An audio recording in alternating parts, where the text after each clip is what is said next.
Who's that? This one's trash.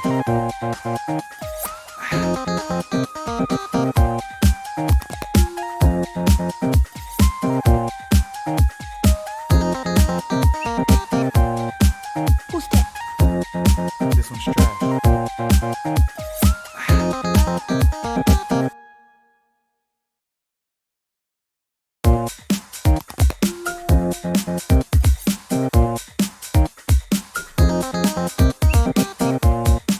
Who's that? This one's trash.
Who's that?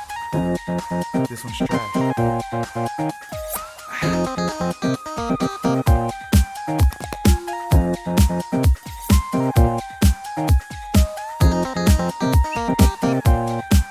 Who's that?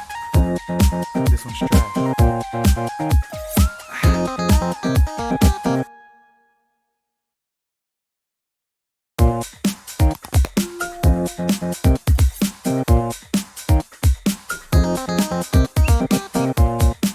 Who's that? This one's trash.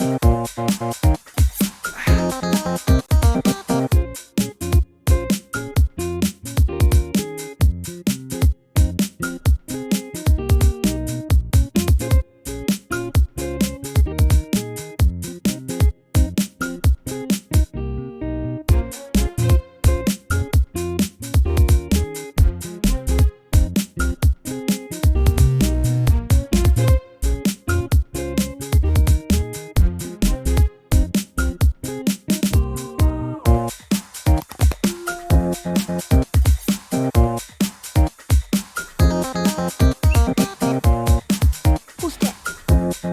This one's trash. Good morning.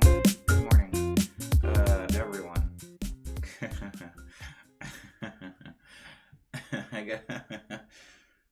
They gotta take my phone away from me, man. That's the first thing they're gonna confiscate when they come get me. When they come get me like Moses, the first thing that's gonna go is my phone. Good morning, Tay. Good morning, Cyber. Good morning, Lindsay. Good morning, Bernetic. Good morning, Donut Clown. Good morning, Red Bean Porridge. You made it. Wow. Good morning to you. I mean, yeah, well, where's the international dateline?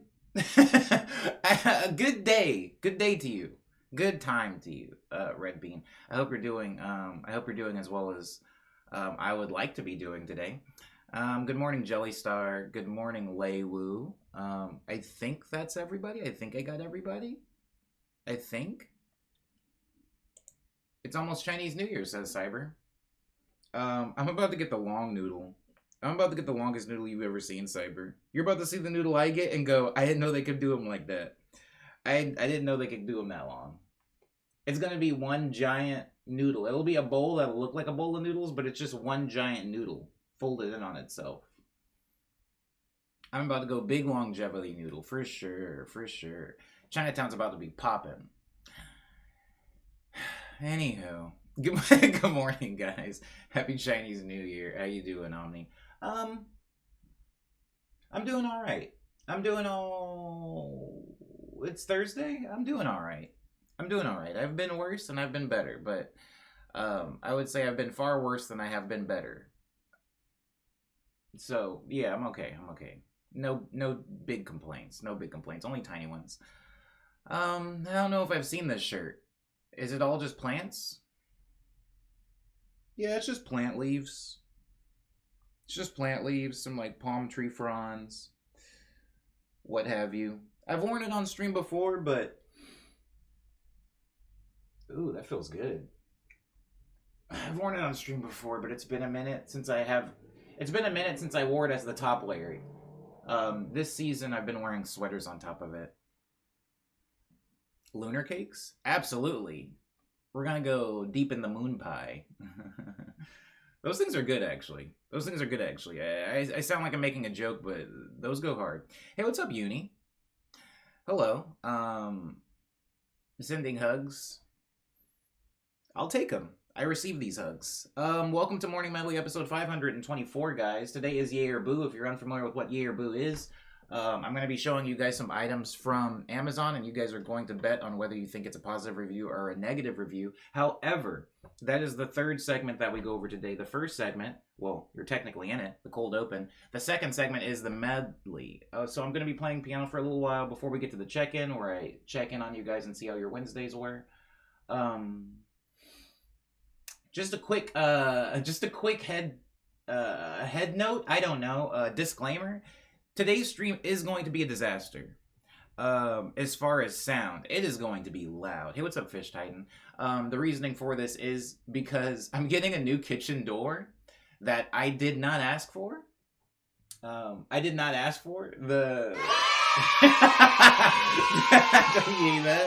the landlord was like, we're sending the people to get you the new door today. And they sounded like really annoyed. And I was like, I didn't ask for a door. And they're like, they're going to be there at 8 a.m. I was like, okay, well, all right. And they showed up and they're like, you're the guy that asked for the door. And I'm like, I'm not, but this is my kitchen and this is the door. And they're like, oh yeah, we can replace that. There's nothing wrong with it, by the way. It's perfectly fine. It opens, it closes, it locks. It's fine. But I'm getting a new kitchen door. And then they were looking at the windows. And they were like, oh, your landlord said you wanted new windows. And I was like, oh, can you get me new windows? And they were like, no, but we can put some new paint on it. We're going to paint it. And then try to seal it so they're more insulated. And I'm like, oh, okay.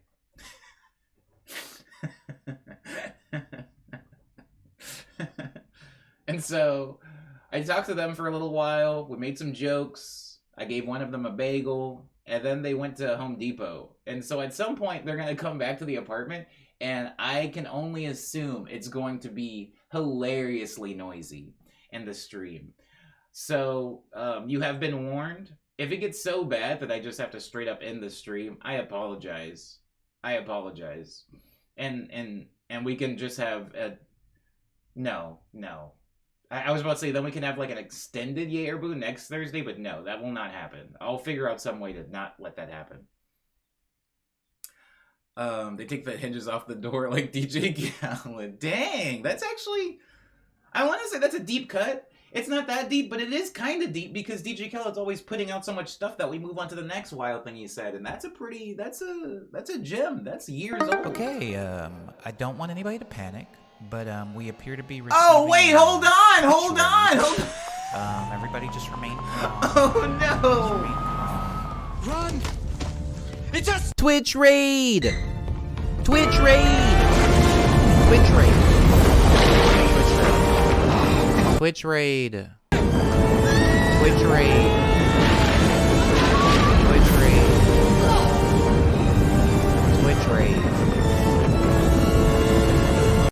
Twitch raid.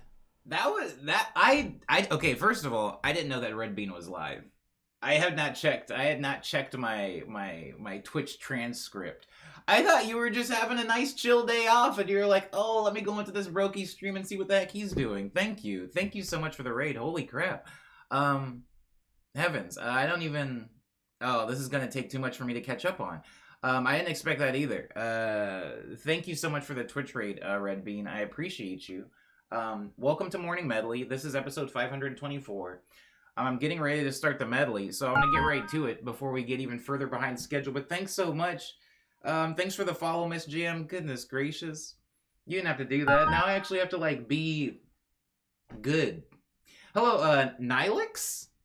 Nilix? I hope I'm saying that correctly. I'm hoping I'm saying that correctly. Thank you for the follow, Atsuki... Dapper up. Atsuki Freak Show. Oyasumi Uni, thank you for the Dapper Up. Oyasumi Uni, pick a number between 2 and 40 for the bow tie. The Dapper Up redeem is a bow tie redeem. Thank you, DG1359, for the follow. I really appreciate that. 42. Alrighty. 1, 2, 3, 4, 5, 6, 7, 8, 9, 10, 11, 12, 13, 14, 15, 16, 17, 18, 19, 20, 21, 22, 23, 24, 25, 26, 27, 28, 29, 30, 31, 32, 33, 34, 35, 36, 37, 38, 39, 40, 41, 42, which is actually on screen. I think you could see that one. This is the bow tie that you've chosen today, Oyasumi Uni. I'm going to go ahead and put this on, and then we will start the medley. Thanks so much for being here, though, Oyasumi Uni, and thank you again for the raid, Red Bean. Please, I know you're in a very different time zone, so if you have to dip and go to sleep, or dip and go to work, or dip and go to eat, or dip and just get away from this soul-draining website, I understand. And I appreciate the raid very much. Thank you so much again for that. Also, I know you were already shouted out, but anybody here that wasn't in, because we raided Red Bean, anybody that was not part of that raid, Red Bean does a sick stream. I like people whose streams are like really complex and there's a lot going on, because I have a short attention span, like a 3-year-old, and I need things to constantly look at. And Red Bean's stream is definitely good for that.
I saw that Nobu redeem.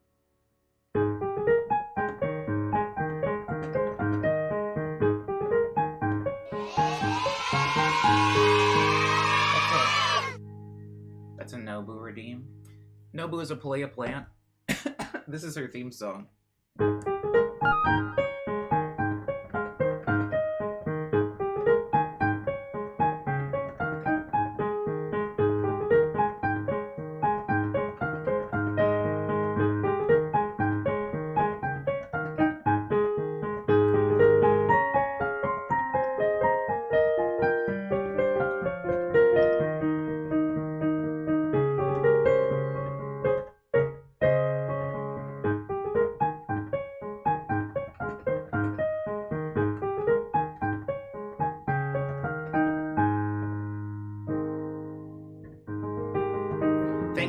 for that redeem. That was hot out the gate.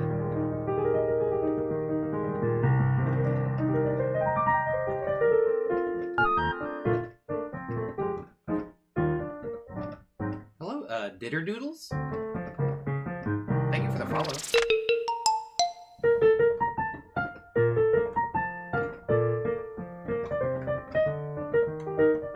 That was a fair redeem. Thank you, Lindsay.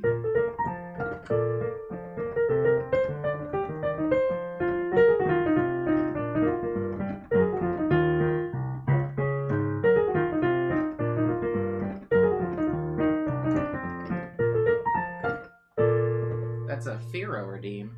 Firo's a little bit bigger. So, give me a second. Give me a second.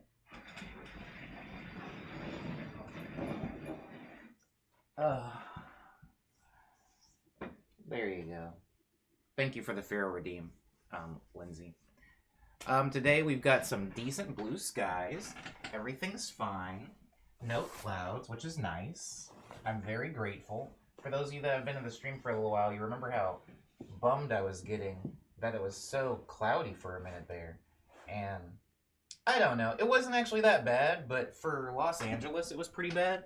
For me, it was pretty bad because I need a constant stream of sunlight in order to be okay. So I appreciate the sun returning. I'm dumb. I used all my points for Nobu and forgot today was yay or boo. When you say all your points stayed, do you mean like all your points?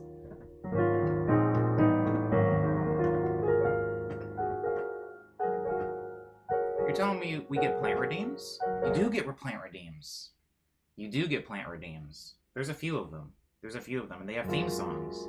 The last one, the newest plant, does have a theme song now. It's just not in the trigger fire. Thank you, Gennaro Darius, for the follow. I appreciate that.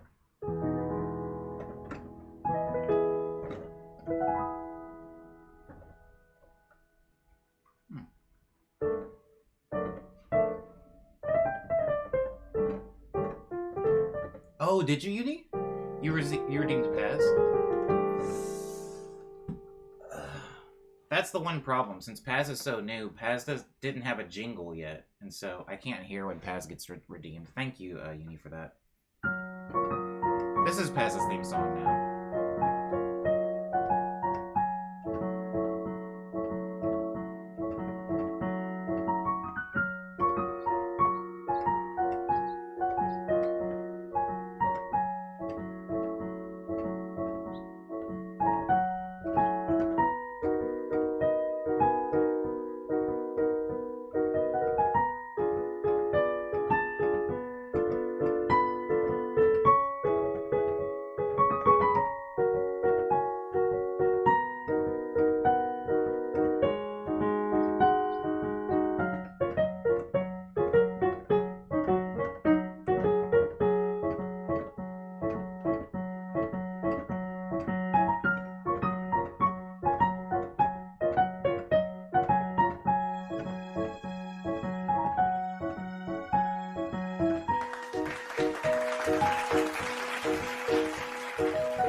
Thank you again for that, Uni. I didn't even hear the Booba one. Thanks, Ultraviolet. That's Booba's jingle. Booba's like a shade plant, mostly for Paz and Marla. I'll put Marla here in the shade. Should I? Nah, that's fine. That's fine.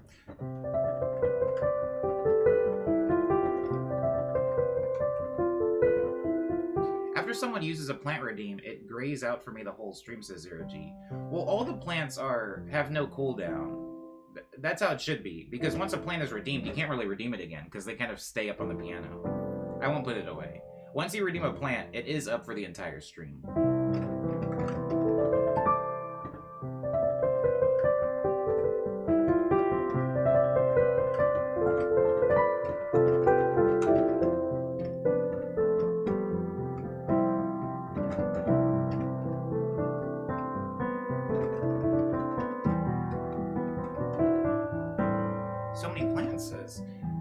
Alex? Am I saying your name right?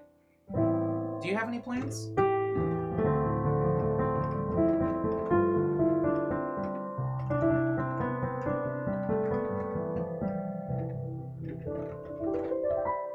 That's Booba's theme. Booba is the oldest plant. Booba was the first plant that we got on the stream.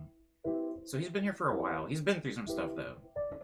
If he hadn't been through anything, he'd be massive right now, but he did almost die a while ago. That's an Agnes redeem. That's Agnes's jingle. There's Agnes. Agnes is a pothos plant. Here's Agnes's theme song.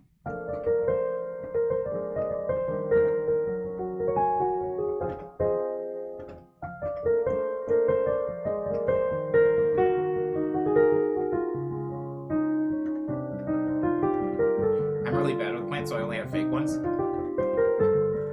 Okay, so you think... Thank you again for the Agnes Redeemed Donut Clown. You think I'd be pretty good about identifying, like... Hold on.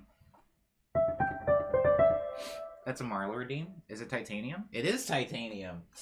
Yo, I'm good now. Or I guess you guys are good at like sticking to the same plant. Usually a Fira Redeem is Lindsay. Usually a Marla Redeem is titanium. There's Marla. Marla middle? No, I like it better this way. I like it when Marla's next to Booba. That's a Marla Redeem. Thank you, Titanium.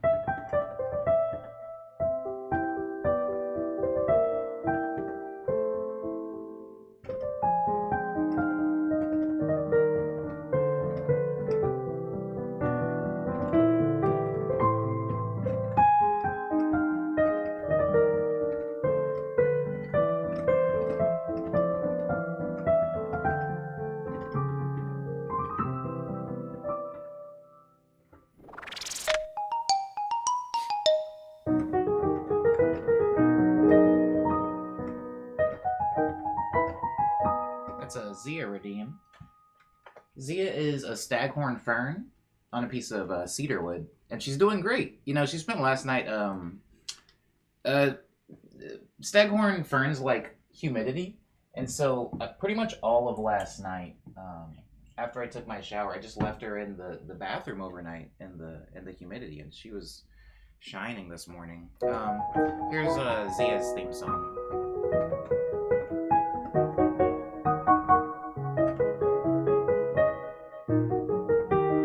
Good morning, Mr. Electric.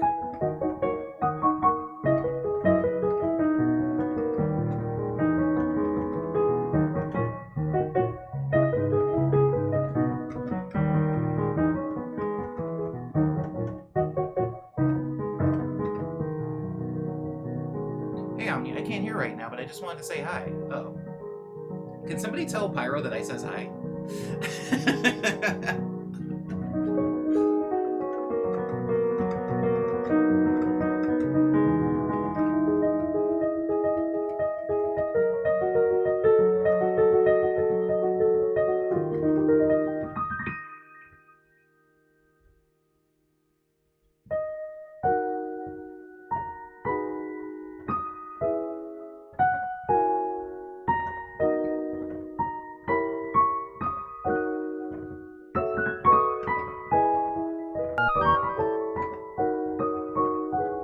I wish so badly that I could read that username, but thank you for the follow.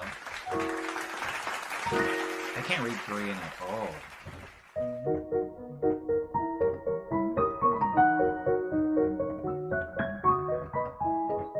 What did you do with your hair? Are you talking to me? Cyber?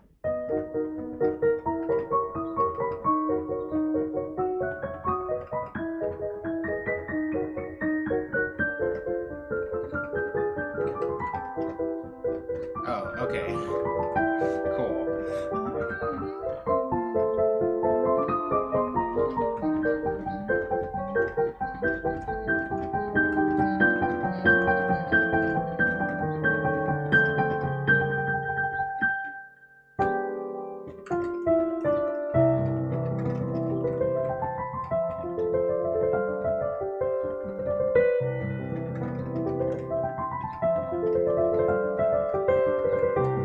was out yesterday, Leona, I was looking at my hair in the shop window of a boba place. And I was like, because I'm not doing the side part right now, or at least not like a defined side part. I feel like my hair looks longer.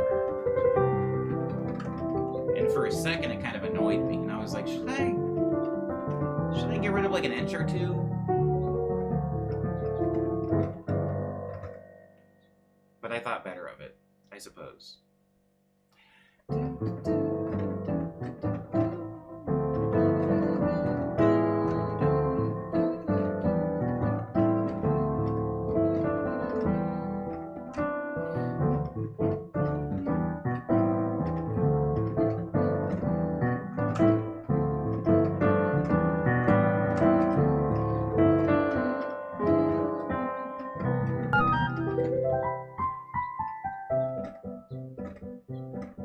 Thank you, Black-Eyed Susan, for the follow. How are you?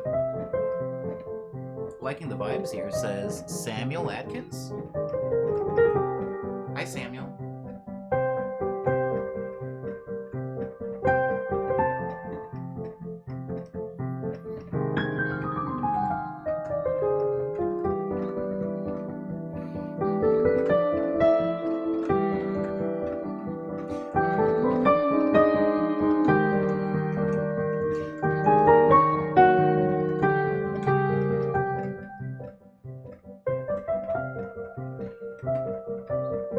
I actually did do something different with my hair today, says Pyro. Ooh. Did you do the middle part?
Good morning, Addie.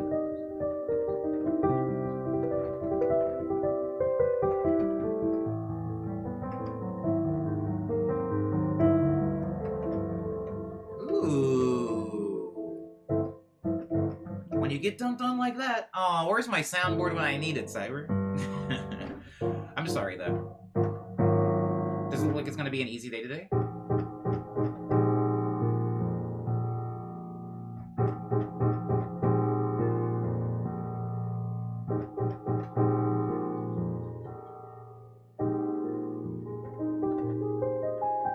Oh, did the stream die? Did the stream die?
How many people in here have played Red Dead Redemption 2?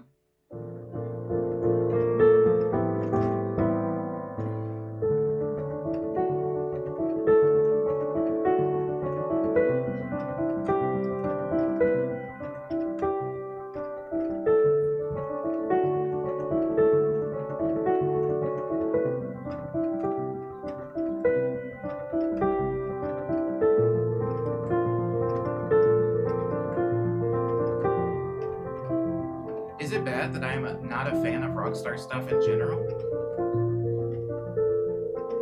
I guess. I mean, it's not bad if you're not a fan of anything. But how come you're not a fan of Rockstar stuff? Because depending on your answer, definitely depends on whether or not I'd recommend Rockstar's Red Dead Redemption 2. I personally feel that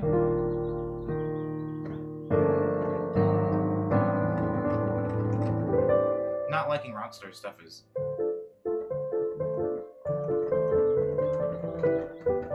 super valid.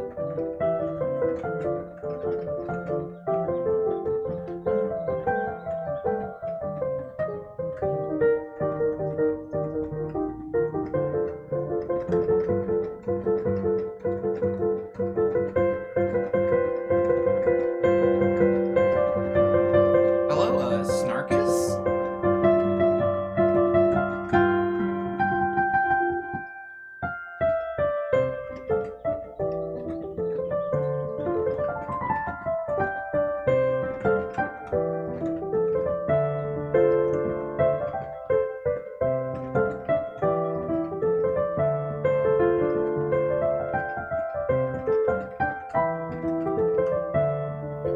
I don't think anything in particular, but I get bad vibes from the company in general.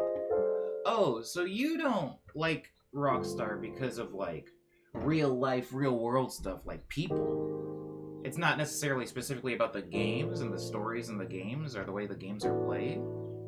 I'm sure if I dig deep enough, I can find some questionable stuff about them. I mean, I guess that's true about almost every game dev company, so I don't know how I feel about that statement, but probably. Also, it doesn't help that they've been riding GTA 5's fumes for literally a decade and 3 console generations. Oh, so you literally mean, like, as a company, you don't seem to like Rockstar. I thought you meant, like, maybe you had played the games and you don't like them. That's very different. I'm glad I asked. I'm glad I asked for a follow-up. Well, if that's your take with Rockstar, then definitely don't feel compelled to play anything they put out, right, if you don't like the company. But if you just want to play a really good game, Red Dead Redemption, I mean, Red Dead Redemption 2 was definitely... Well, Red Dead Redemption 1 also, but Red Dead Redemption 2 was one of the best games I've ever played. And so, I think it would be a shame to miss out on what was a really great game because the company has profited off of Grand Theft Auto Online for a decade.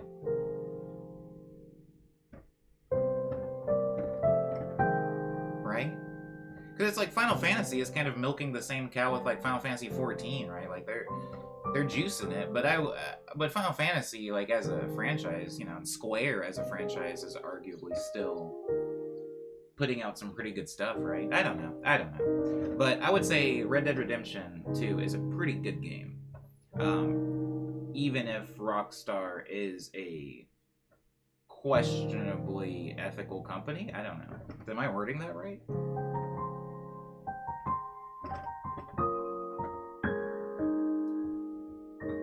I would say if you're going to play one thing from Rockstar, Red Dead Redemption 2 is probably the one thing that I would recommend anybody play. I can't actually recommend anybody play a Grand Theft Auto game, as much as I have gotten enjoyment out of them. Does it have trains in it? Can you ride them? Says Cyber. About Red Dead Redemption 1 and 2? Yes, for both. Yes, there are trains in it, and yes, you can ride the trains in it. But that's also true for Grand Theft Auto, you know?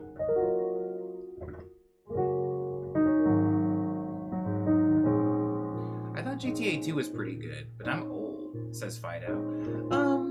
GTA 2 was pretty good. I think that all the GTAs have been pretty good. You know, they lean into a little bit of gimmick and and slapstick and fourth wall breaking sometimes, but as far as just solid sandbox games, I mean, there's GTA clones for a reason. That's what I always say, right? Like, there's Breath of the Wild clones for a reason. There's Fortnite clones for a reason. There's Minecraft clones for a reason. Like, because those games are very solid and changed the way games were played pretty significantly. So I would say Grand Theft Auto, whether or not it's a good game, it's inarguably important. And that importance comes from tangible reasons, I guess.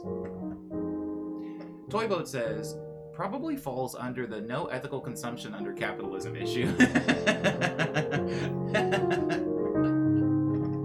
An image of me taking a bite out of a Chick-fil-A sandwich. Cyber says, yeah, maybe that's it. I can't put my finger... Yeah, maybe. I can't put my finger on it. Like, they push the limits of open world stuff, so it's an influence. Its influence is unmistakable. Absolutely. But yeah, it's, Red Dead Redemption 2, like,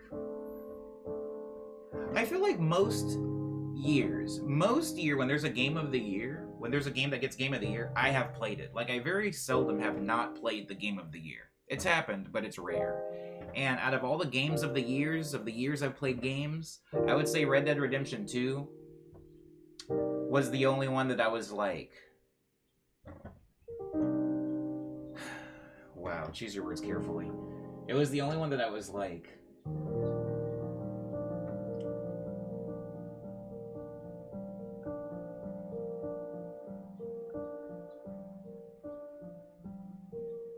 it was the only one that I was like, this has to win. Not because it's like a unanimous vote or anything, but I was like, this has to win because the things that this game accomplished were unbelievable. Like, unparalleled, unbelievable, the things that game managed to do. Granted, yeah, it managed to do it with a lot of money and a massive team, but it did wild stuff. Even this past year with, like, Elden Ring versus God of War 4. No, God of War 2? I don't know. God of War Ragnarok? I didn't play God of War, but I played Elden Ring, and even though I really wanted... Uh-oh, they're going for it.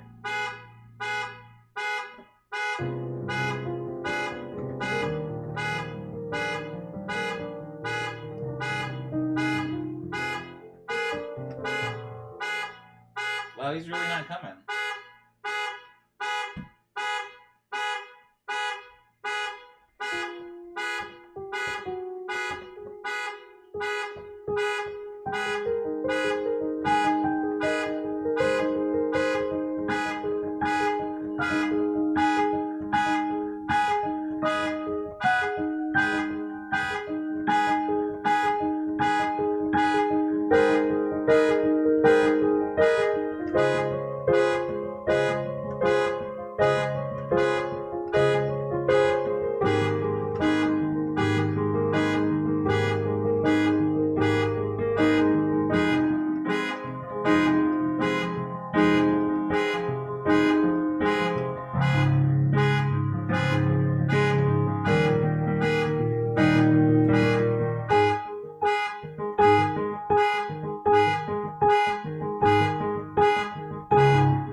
was talking about. I'm sorry.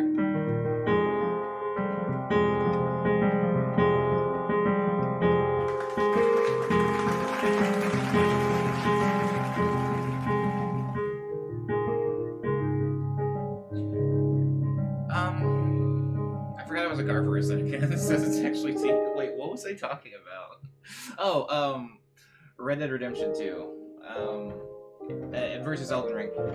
When Elden Ring was going to win, I was like, this was an amazing game, yes. Maybe it was because I played it too much, but I was like, this was an incredible game for sure. But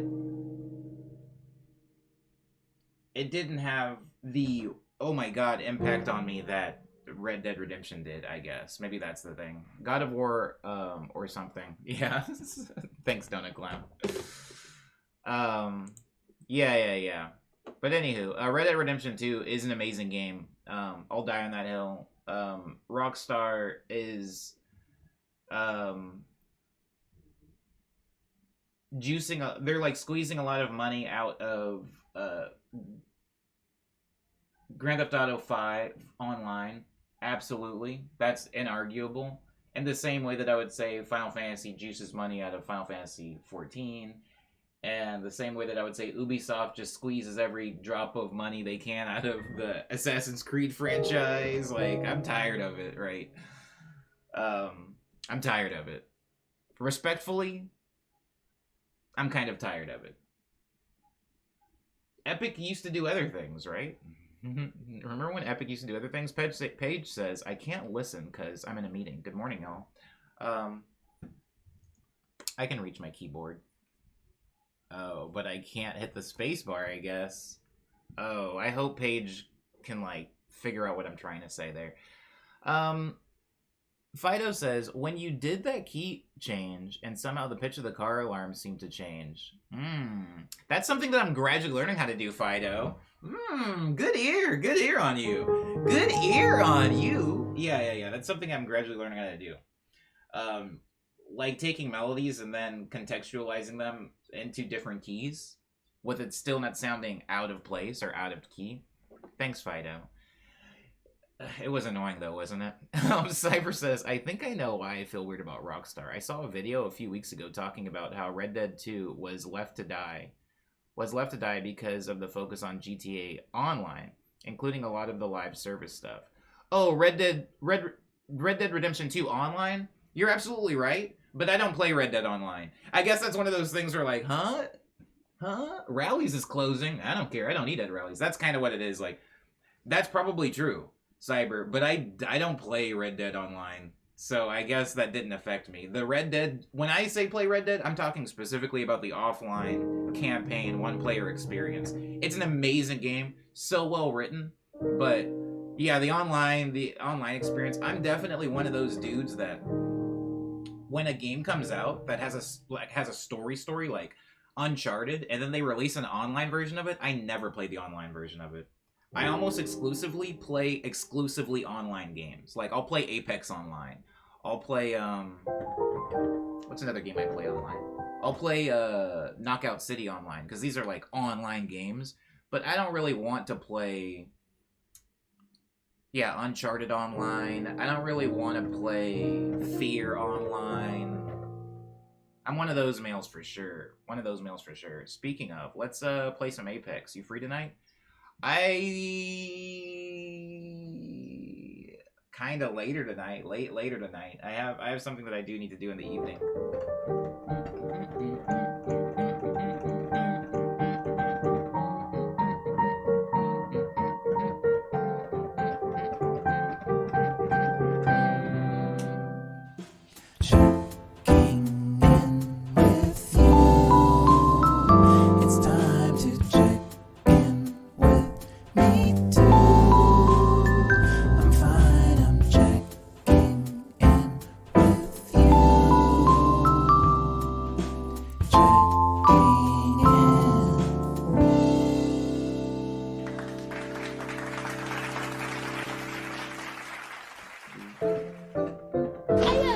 Check-in, guys.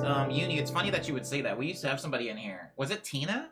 that used to come in here, and she was always going on about the Red Dead roleplay. She was like, "Oh my god, I'm into this Red Dead roleplay. It's wild. You guys got to raid in here." She was like dedicated to the sauce, and even though I kind of laughed whenever she said it, I totally get it.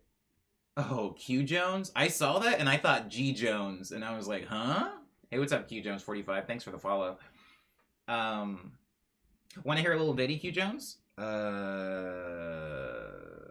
This one's for you.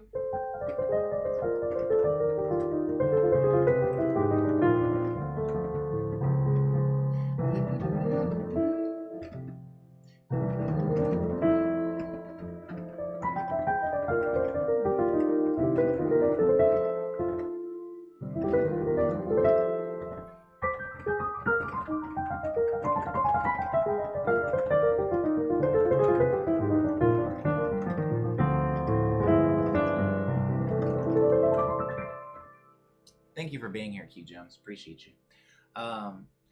Yeah, it's intense, says Uni, talking about Red Dead roleplay. Guys, welcome to the check-in. We are in the check-in portion of the stream where I just see how everybody's Wednesday was, since today is Thursday. I can't make fun of anybody for getting into roleplay stuff because, boy, when Red vs. Blue dropped and my homie showed me that as a kid, I was like, what? I was like, are you kidding me? Are you kidding me? It's like a TV show, but it's the video game boys I love. Oh, I was hooked on that. I thought that was going to change the world, and arguably, Rooster Teeth did have a recordable effect, you know, on video game media online. Absolutely, they did. But I remember seeing that as a kid, and I was hooked. I was like, what's going to happen to Caboose? Is Church going to make it? Oh, no. It's a beautiful day out here in LA. It's a beautiful day out here in LA. No real clouds, just like a little bit of smog on the horizon. You can see it, just a little bit. That airborne gunk. That airborne gunk for sure. Thank you so much for saying that, Q Jones. I like them too. Some are a little bit more finicky and problematic than other ones, but in general, I like the plants. They're nice. They're nice for the most part. What was I saying? Anyways, Fido says, yeah, the early machinima stuff people were doing with Quake and Halo, etc., really paved the way. Absolutely, absolutely. And so, for the people that are looking at role-playing in Red Dead, my brain just goes back to Halo, Red vs. Blue, and I'm like, yeah, dude. As cheesy as it looks on the surface, Red vs. Blue kind of went hard. Like, it got really deep, and there was, like, it's fun for a second. It's fun because you're just like, aha, aha, aha. Somebody's voice acting for these, like, game characters, and they're recontextualizing the story. This is funny. But then you cross into this other barrier where the story goes on so long that you're like, well, hold on, like, these people need jobs in the writer's room. Like, these people should be writing screenplays, because this is intense now. I feel the same way about D&D. Like, some D&D game masters are like, I'm like, you need to be a professional screenwriter at this point. Like, this stuff is pretty deep. Toyboy loved Red vs. Blue as a teen. Same. Okay, it's time. I gotta head back to work. Let me do a check-in, says Cyber. Check-in on time, check-in on time. The first check-in of the check-in, Cyber says, I went to the gym for the first time in a while. My wife got us a family pass, and I walked for like an hour, lifted some weights, and we'll try to...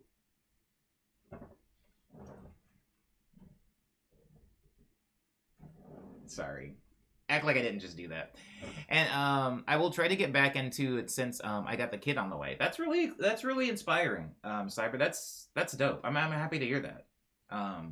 Getting to the gym, got the family plan. That's cool. I'm glad to hear you prioritizing your health and fitness, especially with a baby on the way. Because I imagine once a baby happens, it might be a little bit harder. I don't know, not from experience, but I just imagine with a baby around, it might be a little bit harder to like do anything, to do anything on a routine. And so I'm happy to hear that. That's really dope. I got the burger, and it was good.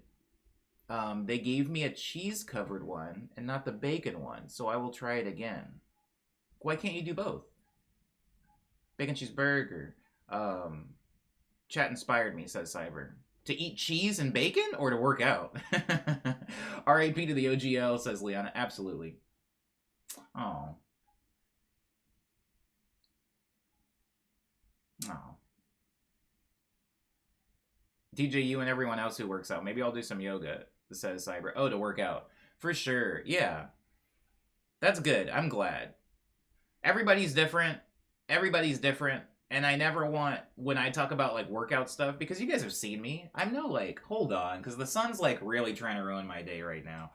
Let me see if I can, let me see what I can do about that. Can I fix that? Can I do anything about that? Anywho, when I talk about workout stuff, it's because it brings me joy. It's because it brings me joy and it keeps me in shape, which also brings me joy. But I'm never ever trying to, like, do that thing. I'm never trying to do the crypto bro thing where I'm just like, hey man, you gotta get into sit-ups. You gotta get an iron gym. You gotta get a pull-up bar guy. What are you doing? I'm never trying to do that. I'm just, yeah. So if anybody wants to work out, that's really cool. But, yeah, man. That's dope. That's dope. Healthy habits are good to build. Healthy habits are good to build, and unhealthy habits, honestly, are also very important. You gotta treat yourself, man. Uni says, check in. Wednesday was fun. Made chicken pasta Alfredo and got lucky with running into a peach... Wait, hold on. A peach ramen stash at the local market. Snagged 6 out of... Yo, we almost never have peach at the one next to me. I have to go all the way into Little Tokyo if I want to get the peach one, which, to be fair... I usually don't want to get. Those drinks are whittled away at some projects. Oh, that's cool. How many bottles would you say you go through in a day? And it's okay if the answer is 1. Because the glass is so thick. By the way, guys, if you haven't drank this stuff, the glass is so thick on these bottles. If you're buying the bottle, indeed, that's like, it's not really a lot of beverage in there. It's a whistle wettener, you know? It'll wet the whistle, but it won't quench the thirst, in my experience. The gym membership pyramid scheme are type. Yeah. That's the thing, though. And you guys have known because you guys have been in here, I'm super anti-gym, not for the world and not for any of you guys. I'm anti-gym for me, because if I get a gym membership, it'll 1000% be a waste of money. They will make money on me. Because I just won't be there very often. I won't be there very often. And, like, yeah, I don't know. There's a certain intimacy I get with working out in my home. It's the same thing with yoga. I almost said Yogi-Oh. What the heck is Yogi-Oh? Oh, Yu-Gi-Oh. Sorry. Anyways, it's the same thing with yoga. I almost, like... shiver at the idea of going to a yoga studio. I don't really want to go into a yoga studio. I love the intimacy and comfort of doing yoga in my own home. Because then as soon as I finish my yoga, I can, like, blend up some fruit. I'm, like, chilling. I'm in my sweats. You know? Maybe I want to burp.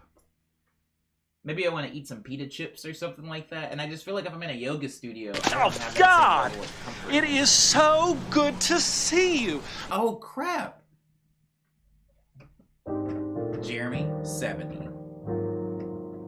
FKA, J, Bow Bow Bow. Talented pianist. Great songwriter. Great improviser. Beautiful. Nice to have you in here.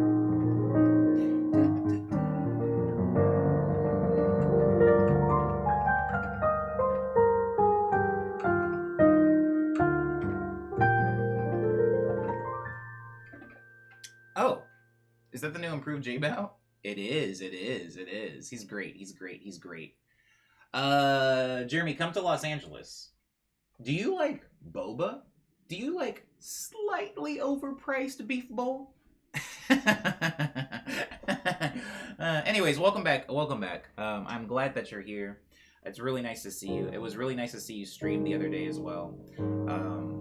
I hope that life is treating you amazingly. I hope that everybody's being nice to you. I hope that there's love in your life. I hope that you're well nourished. I hope that you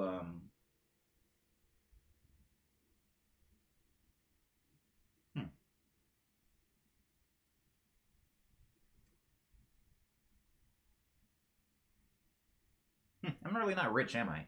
Titanium says, we call him Jeremy 100 now. Keep it a buck with the J-Man.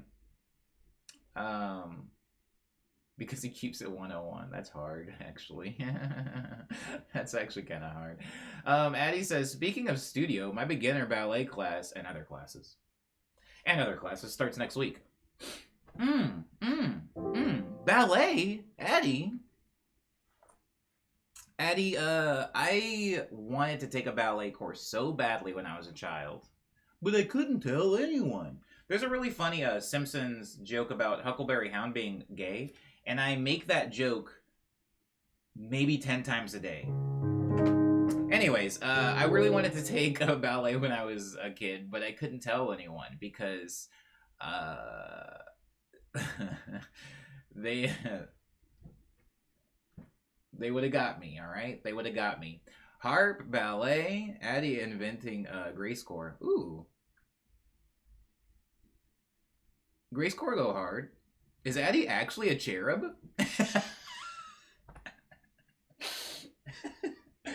Is Addie actually a cherub? Is it a cherub behind the behind the avatar? I'd believe it. That would be terrifying, though, Addie. I don't know how you feel about cherubs. I personally find them terrifying. I find any baby with agency terrifying, but that would be kind of cool. Major cherub alert. Yo, if I was a cherub, I would be a VTuber too. I would be a V-streamer too. I would not want people to see that I was a cherub. Any baby with agency, I don't like it. Baby with agency sucks. Have you guys seen Baby's Day Out? Screw that. Screw that. By the way, I know we have redeemed a movie night. It's just that last weekend I was busy, and the weekend before that I was really busy, so I didn't have any extra weekend space for a movie night. And then this weekend, I'm also busy. I'm so sorry, y'all. Maybe we'll have to watch the movie on a weeknight. Yeesh. I don't know. But we can do something. That's a band name. Baby with agency. Dang, baby, you got agency?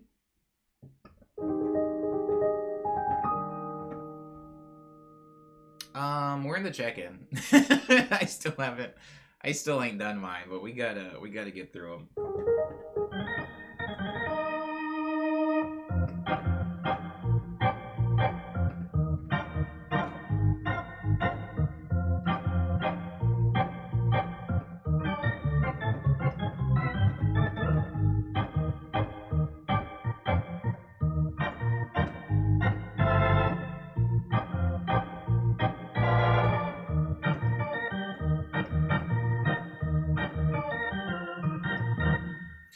I think my check-in is going to go by somewhat fast, so prep up for it.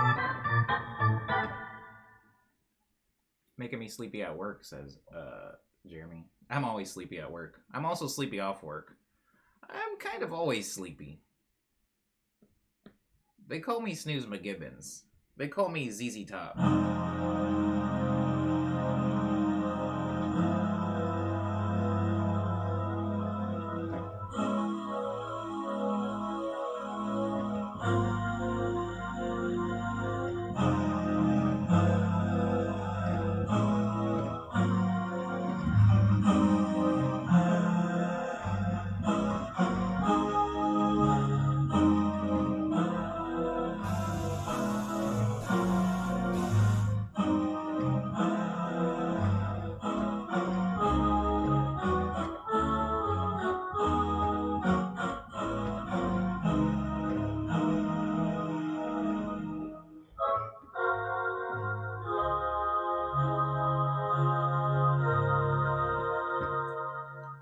McGibbons. I like that joke. I like this joke. That works on a couple different levels, at least. Those Yamaha choir sounds. Yeah, I like them. I'm partial. I'm definitely partial. Man, what can I trade you to get a one-shot sample recording of the Dada voice? Of, like, specifically the Dada chords? You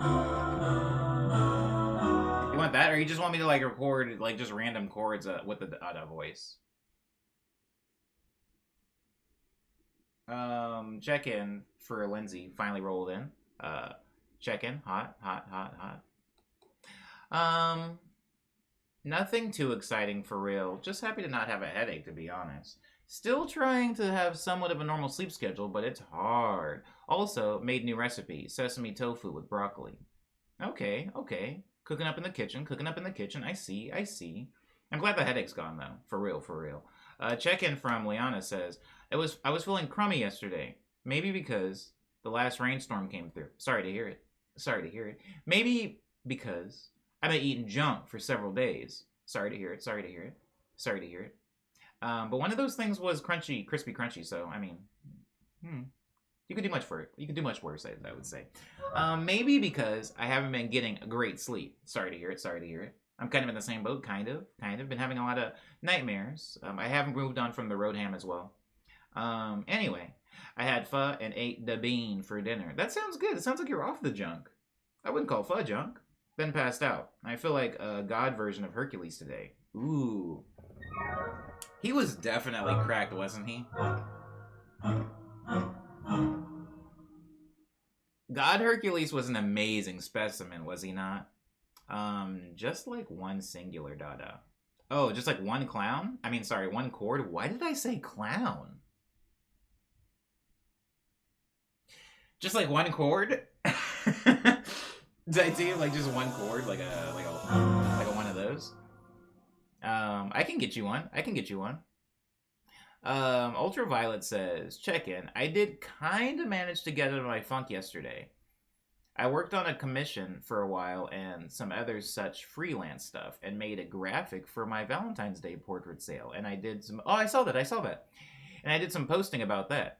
Practiced guitar for the evening after Forever Human stream. And today I feel ready to work on stuff, which rules. Your productivity juice healed me. Guys, my juice works. All right. I don't want to hear anybody saying my juice is defunct in chat anymore. From now on, we have a testimonial. Would you be comfortable going on record, Ultraviolet, to say that my juice does, in fact, work? Like a C-note Dada. Like to keep it on the C-note Dada. Oh, wait. So, like, hold on. When you say Dada, do you mean the chord progression? The da-da, the 4 chords? Or do you just mean any omni chords with, like, a vocal bit? You know? Hey, what's up, Ramitri? VT? Thanks for the follow. Hi. Bye, y'all, says Cyber. Cyber has left the building. Cyber has left us with a Discord command, though. Hey, what's up, Low-Key Wacky? Thanks for the follow. Thank you, and welcome to Morning Medley, episode 524. Titanium Jones has not even a chord, just like a single note. Oh! Yeah? Oh my god, that's sick. All right, that's sick. I can do that. I can do that for sure, Jesse. Sorry, Jesse. Oh, I hope Jesse's having a good day. Jelly says, check in. Yesterday ended up being kind of a bummer. I got stuck at a garage gate. I got stuck at a garage gate at work for like 30 minutes because my ticket wasn't validated properly. So I came home and did exercises and made some pizza and kind of zoned out for the evening, hoping the day will be better. I'm sorry to hear that, Jelly. I do love Raw Works. Hey, what's up, Raw? I do love parking structure shenanigans most of the time, but that one doesn't sound like a good one. He got that juice. For sure, juice. That's me. Oh, nah, I just mean like a specific vocal sound. Like this specific vocal sound. I can do that. I can super do that. I can absolutely do that. A one shot of a singular note that I could sample it and make different chords. Oh, yeah, you can have this. Oh, you can have this. It's free. Let me know. What file type? Do you want it to just be like a wave? I'm here, but I'm lurking, says Kit. Hi, Kit. Thank you for the lurk. Appreciate it. Yeah, wave is cool. Okay. All right. Straight.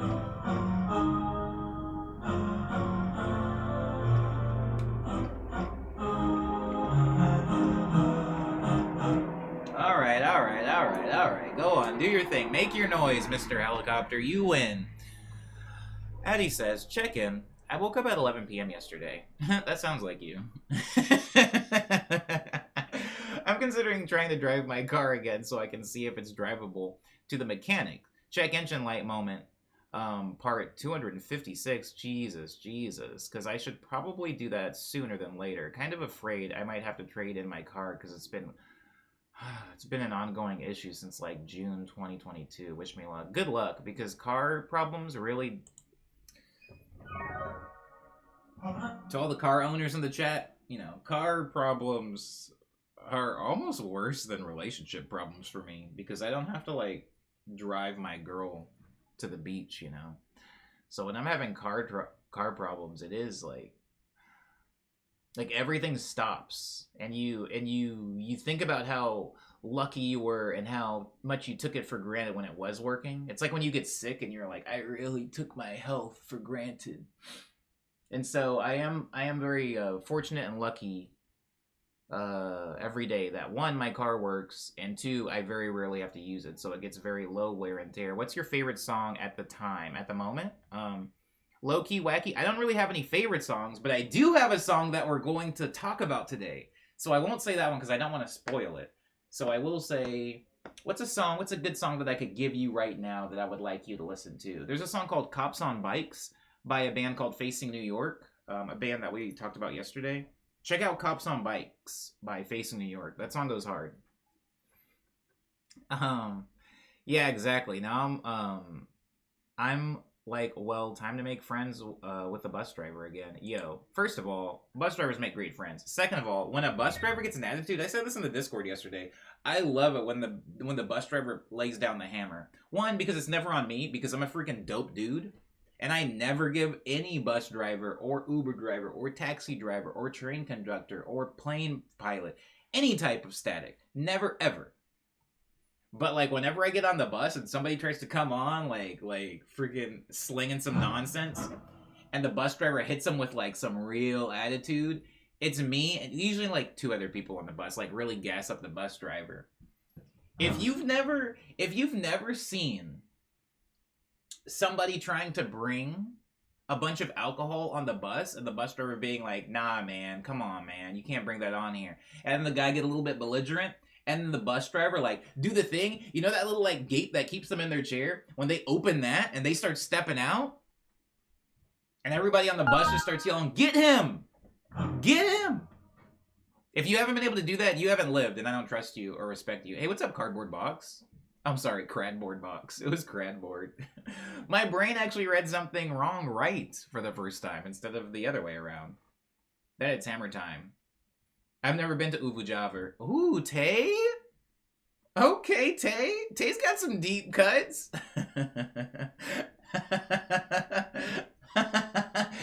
I've never been to Uvujavir. That's hard. That's hard. Thank you, Tay, for that. I hadn't heard that in a while. I haven't even thought about that in a hot minute. They call him Staticless Shock. Absolutely. Virgil? Was that Static Shock's name? Virgil?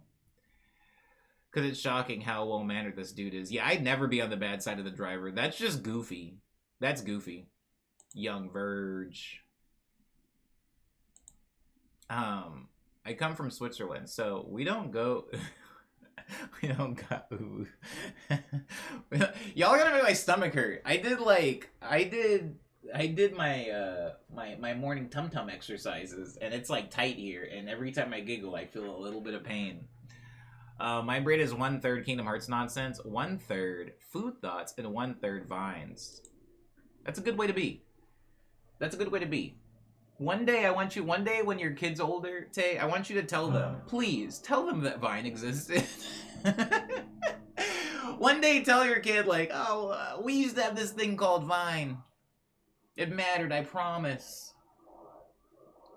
It mattered, I promise. Something bad happens to me on most sites. Not anymore, but when I was a lot younger. I would get onto a site, and the first thing I would do, guys, is I would go straight to the comic books. I would say, where are the comic books? Who are the comic artists? I want to see them. I want to follow them. I want to talk to them. Visual art. Visual art. Visual art. Aesthetic. Aesthetic. Aesthetic. And then I see one person. I see one person, guys.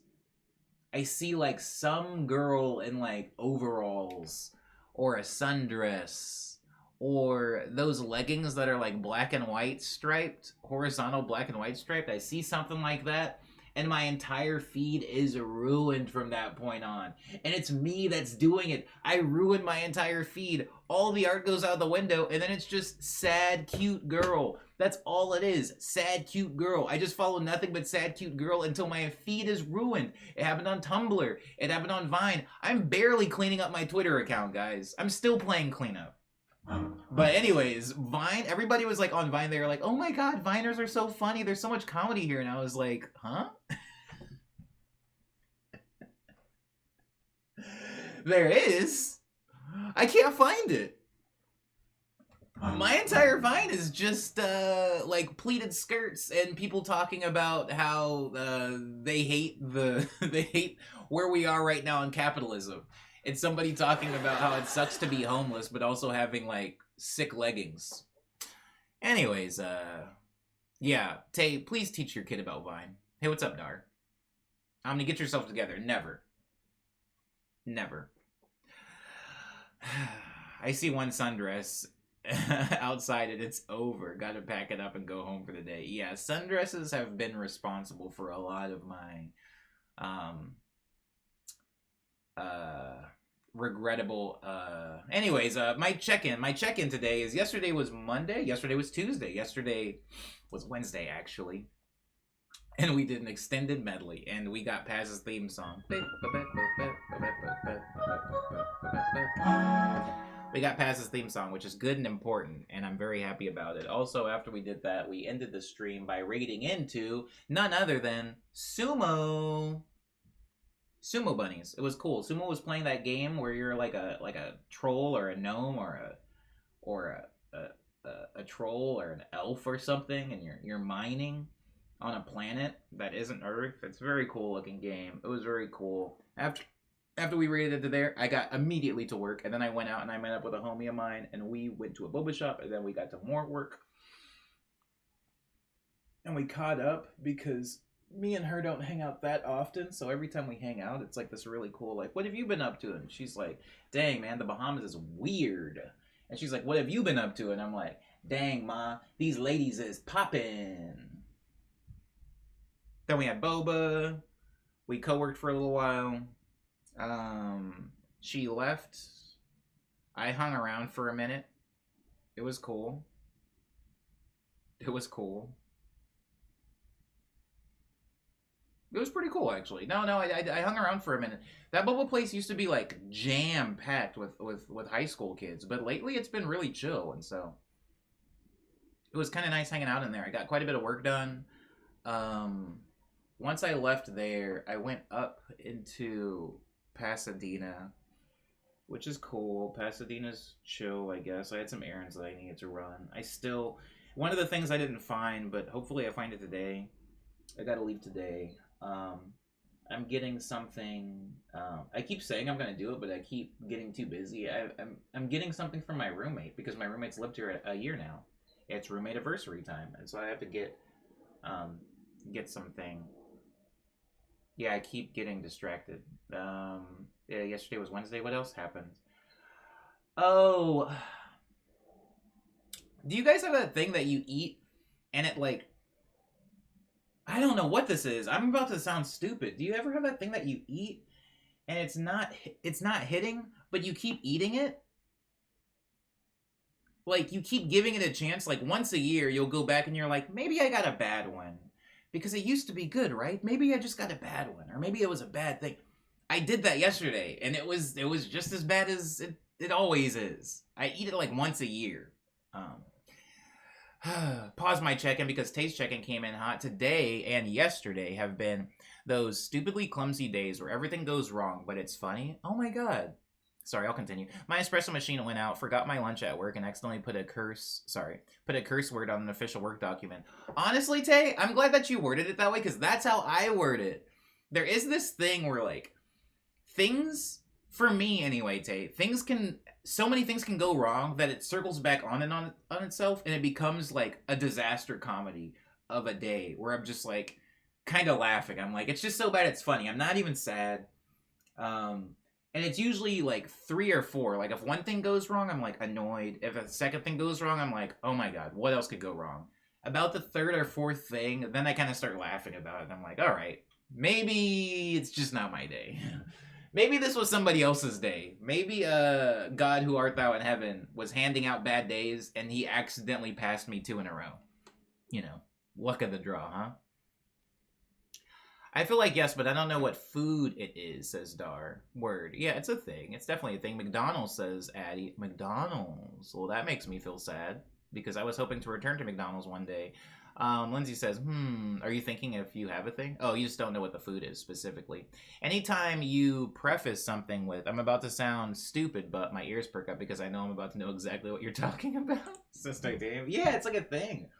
It's a really weird thing. I have a few things in the city like that. One of those things is this place called The Hat. There's a place called The Hat close by me, and every time I eat it, it makes my tum-tum hurt.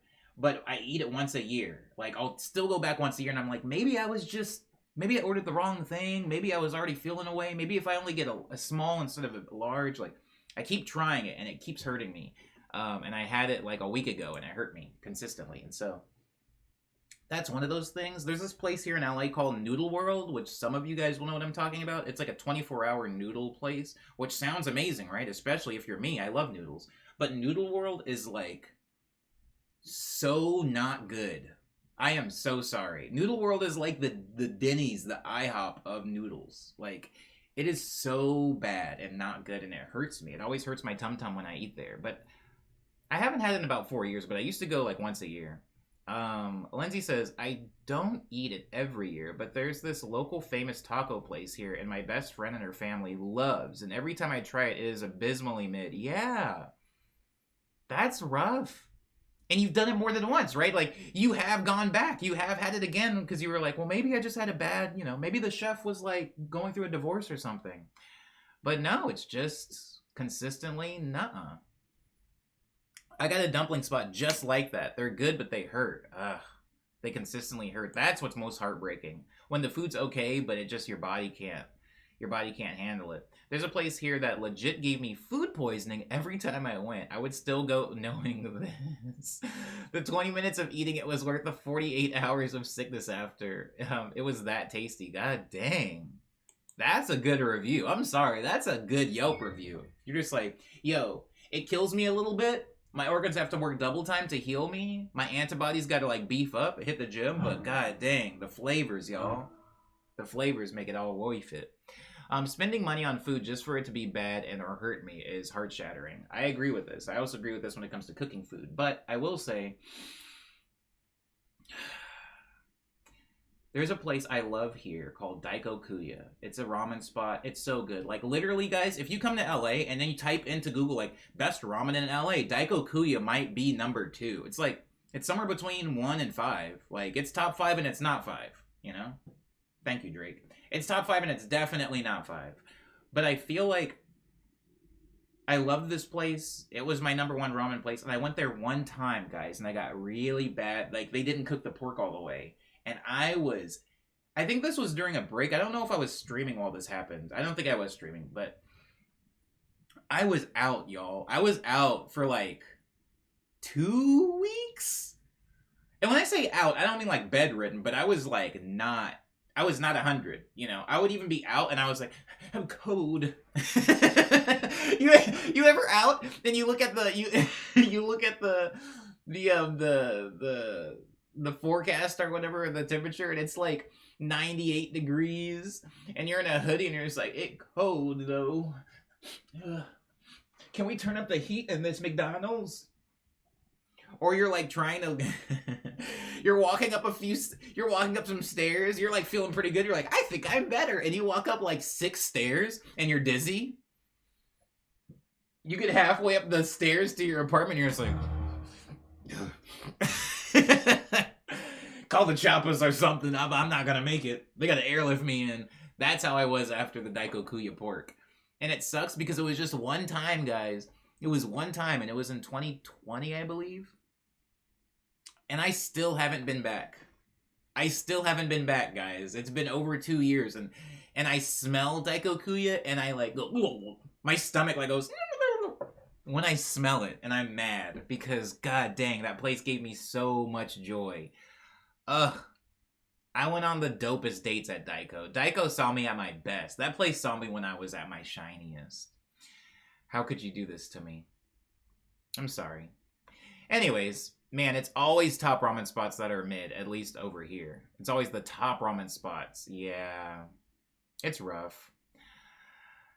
It was a rough time. You seemed, says Lindsay, to hurt, like emotionally. Yeah, I did feel betrayed because that place is like...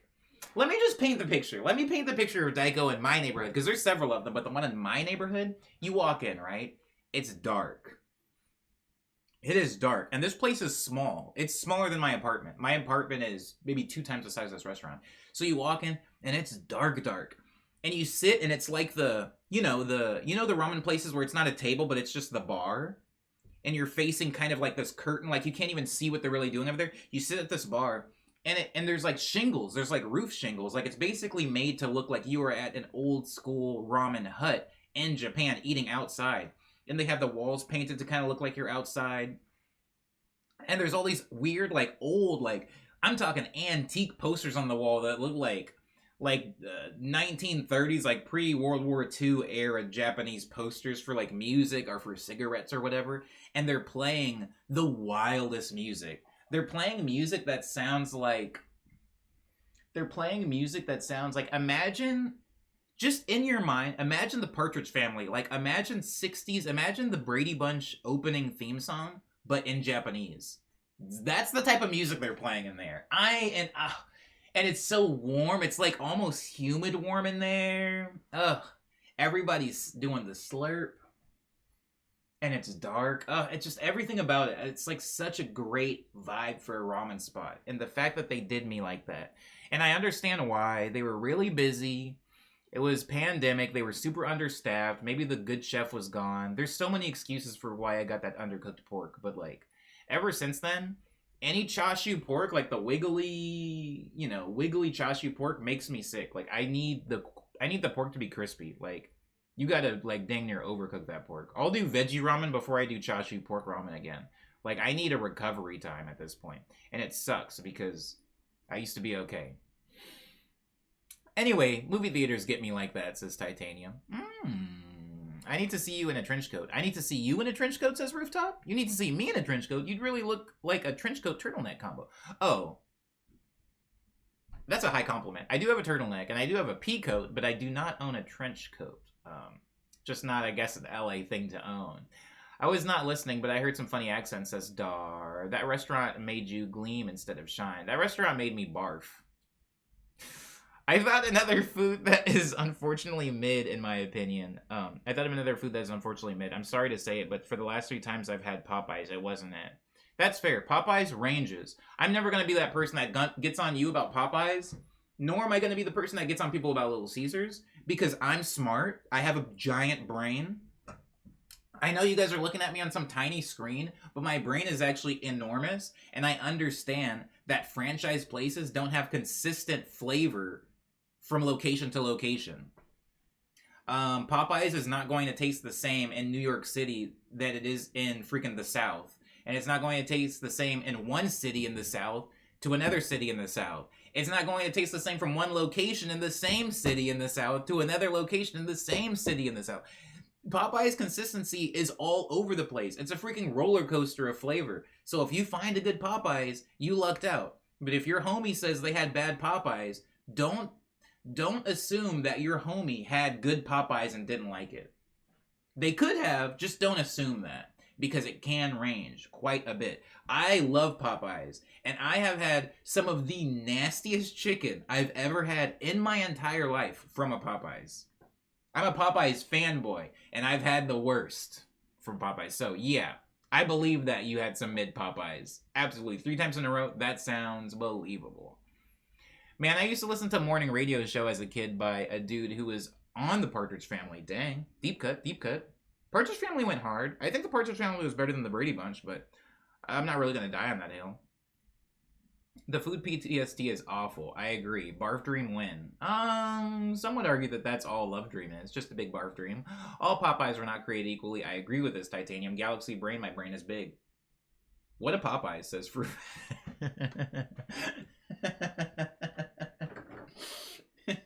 Rooftop, how was your Wednesday? How was your Wednesday? Did you have a good Wednesday? Please give me your check-in. What is a Popeyes? I don't know. I don't know. I legitimately do not know. Dar says, dang. Lindsay, you kind of disappoint the whole South right now. Come on, Dar. Lindsay probably went to a whack Popeyes. Or had a whack Popeyes meal. It's possible. There's a... I need to get to the bottom of the chat. But guys, I live really close to a dope Popeyes. It's so good. It's so good. They're so mean. And the food is so good. If you are in Los Angeles and you go to the Popeyes on Hollywood Boulevard in Cahuenga, you are exposing yourself to a lot. You're exposing yourself to potential genitalia. You're exposing yourself to, that's the first time I actually ever saw a boob in a Popeyes. Was that the Hollywood and Cahuenga one? Me and my old roommate were there because it was when the chicken sandwich first dropped and like lines were crazy. But this one had like a low line because nobody likes the Hollywood Cahuenga Popeyes. So we went in there. I don't want to tell this story anymore. Anyways, sandwich was really, really mid. And it took 45 minutes. And I saw a boob. And there was blood. Not from the boob, though. Psychedelic Jotun says, I have had really bad Little Caesars in another state, and I had some Little Caesars that was super good. Then again, I live in Alaska and everything sucks here. Yeah, Psychedelic, I agree with you. Some Little Caesars really bad. I had the worst Little Caesars of my life in New York City, actually. It was so bad that I ate 2 bites and I threw the entire pizza away. It was that bad. And I've also had Little Caesars that was so good that it like rivaled many other pizza chains, which was, interesting. Brooklyn Popeyes will ruin you on a spiritual level. I agree with this. Titanium's right. I also had Popeyes in Harlem, and it was disgusting. It was disgusting. Tay says, can't confirm. There's a Popeyes I will go to and one I will not go to, both within 8 minutes of me. Amen. Amen. See, Omni gets it. I am also a Popeyes fan. Yeah. It just ranges. Those boys are not consistent. And so if you have Papa John's and you don't like it, I think that it's safe to say you don't like Papa John's. But if you have Little Caesars and you don't like it, I think that more needs to be explored. I think that we need to do a little bit more digging. Some restaurants are just way better at being consistent than others, and it's a thing that I'm not going to say is unanimous, but typically franchises, things that are franchised like a 7-Eleven or a Little Caesars or a Popeyes, don't have the same level of consistency that you would think they would. Like comparing them to other big chains like a Domino's or something, or a Chili's. Did this happen more than once, Psychedelic? You're talking about boob and Popeyes? Absolutely happened more than once. Absolutely happened more than once. Oh my god. Absolutely. And it's always... No, that's a lie. Sometimes it's that one. Sometimes it's that one. There's also this Popeyes down in Inglewood that... Anyways, I've also seen the boob in the Inglewood Popeyes, but the Hollywood Cahuenga Popeyes is like the one. That is the one. Have you ever seen somebody's parts and you thought to yourself, certainly they know, right? Certainly they can feel a draft, or certainly, is this intentional? Are they trying to... Am I being flashed? Am I being flashed? Am I being targeted? It felt like that. Homegirl had on one of those sweaters where she had cut it into this. It was just this. It was just this. And then did this. And then did this. And I was like, huh? It's cold in here. Anyways. Yeah, that was the first time though. This was not the first time. This was like well into my Popeye boob experience. But the first time was a little bit more chill. A little bit more chill where I'm like, she might have not known. She might have not known that her boob came out. And I know how to tell somebody that there's something stuck on their teeth, you know? I know how to tell somebody that there's a leaf in their hair. I don't yet know how to tell a stranger that their boob has come out. And I think it is equally as rude, if not more rude, to not tell somebody that their boob is out. But I just don't know how to tell people that all the time. Is it because I'm shy? I don't know. Dar says, the comment there was blood, but not from the boob. Just made me consider for the first time that boobs have blood. Boobs?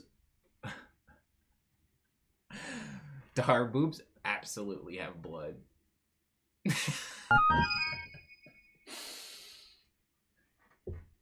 There. Anyways, hi Jesse. Good morning. Oh, hey, what's up, oranges? Good morning. Good morning. Welcome to Morning Medley, episode 524. Yay or boo? Yep, I had a Little Caesars once in Jersey and got food poisoning. We don't have the sauce. I think that Little Caesars is better in the Midwest. It's best in the Midwest, and then it's best in Midwest, good on West Coast, terrible on East Coast. That is my Little Caesars, like, paint by the numbers judgment of the quality as far as the nation and time zones go. So the boob isn't a normal occurrence at a Popeyes right now. Yeah, it's not. I wouldn't say it's normal. I wouldn't say it's normal. It is to be expected at the Hollywood and Cahuenga one, though. Like, I knew, but, like, I never considered it, says Dar, talking about boobs containing blood. But in my in my area, that is also... Wait, my area, that is also wanting disappointment. Oh, wanting disappointment. To want Popeyes in your area. I see. Psychedelic says, I will say Raising Cane's has been consistent the same time everywhere I've had it. I feel this way also, Psychedelic. Raising Cane's is really good. It's really well priced, and it's really consistent, and it is good quality chicken. I just wish it was better flavor. I wish there was more flavor to it, more kick, more spice, more essence, more heart, more soul. But there is a lot of quality there. I have thoroughly explored Little Caesars. My position remains unchanged, says Jesse, about it being bad. Are you saying boob? Says Jesse, at Popeyes? I'm lost. I just got in. Yeah, I was talking about a boob at Popeyes. Not chicken breast, but the human kind. Tay says, y'all, I left lunch at home, and it's making me so hungry. What was for lunch? What lunch did you leave at home? Boob in the Inglewood Popeyes could be a song title or something, says Psychedelic. It could be. Yo, Inglewood's changing, by the way. I don't know if you guys have been to Inglewood in the past pandemic, but it's changing. It's weird right now. Everything's weird down there right now. Was it targeted? I don't think it was targeted. At least I hope not. Just motion you grabbing your boob. Just motion you grabbing your boob? Did I? Oh, to let somebody know their boob is out. Do I smile? Lindsay, this is important. Do I smile? Do I blank face like a robot? Like a robot maid? Do I scowl? Because, I'm making eye contact with somebody and then grabbing one of the tenderest parts of my own body. I need to know more about what my face should be doing. Leiwu says, I ripped my pants once and did not know. You'd be surprised how your body acclimates. Oh, to the draft? You didn't feel the wind coming in. I feel like I have a couple ways to tell somebody that their boob is out, says Titanium. Y'all are better than me. Dar says, you said they with the vampire sucking vigor. You said that with, like, the vampire sucking vigor. I mean, Abby's the only vampire here. It's normal in Florida, says Tay. What's normal? For a boob to pop out? Or or to mime out that your boob has now left your outfit? Little Caesars is fine in Michigan, so you can't just go by time zones. But that's its birthplace. That's why I was saying, the Midwest. I think that the Midwest, because of Michigan, might get some solid Little Caesars. Might. When I said Little Caesars was good in the Midwest, I was mostly just talking about Michigan. I'm sorry, guys. And so that's why I said Michigan. That's why I said Midwest has the best Little Caesars, because that's where they come from. And so I've had Little Caesars in Michigan also, and it was amazing. Is Raising Cane's S-tier chicken? Oranges?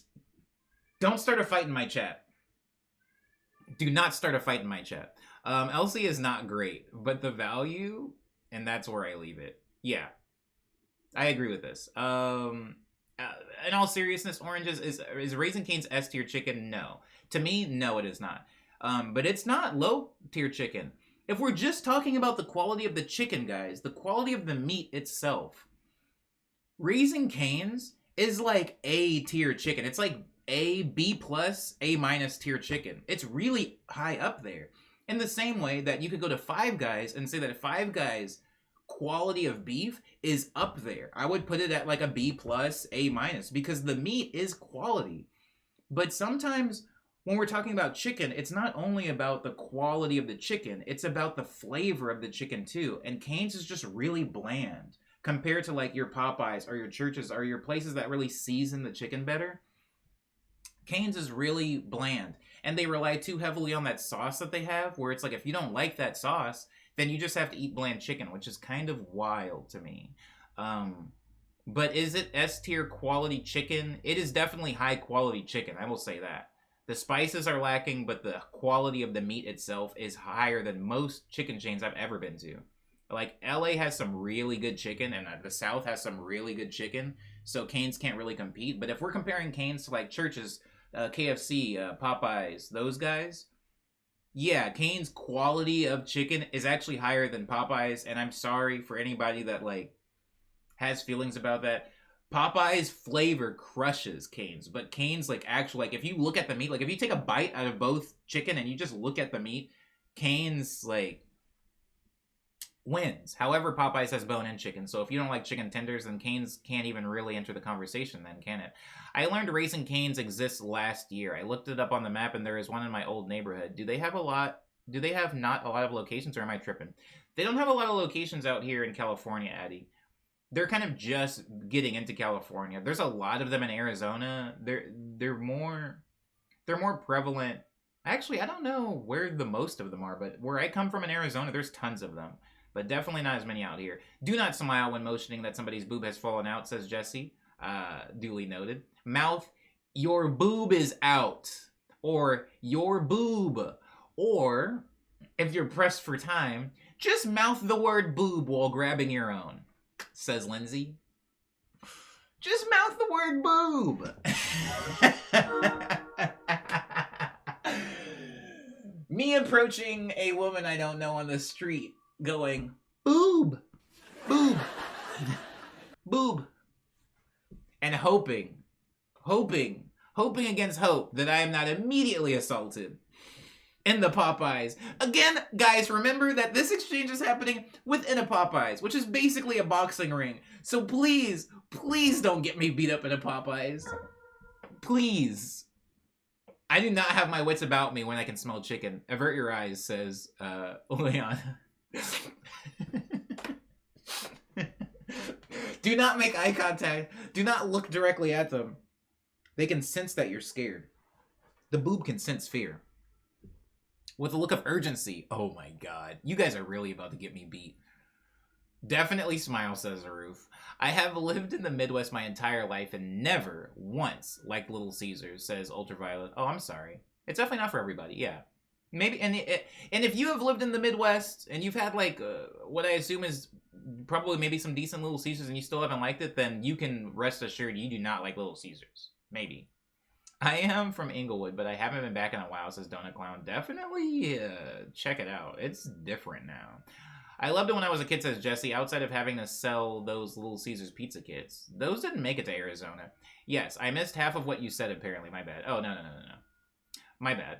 It's my bad, because I'm bad at talking anyway. Tay says, y'all got Slim Chickens where you are? No, we don't have this place. Slim Chickens sounds like a really dope restaurant, though. Do they have chicken fingers? Is it spicy? On my price quality scale, Cane's is S tier, overall B+. Oh!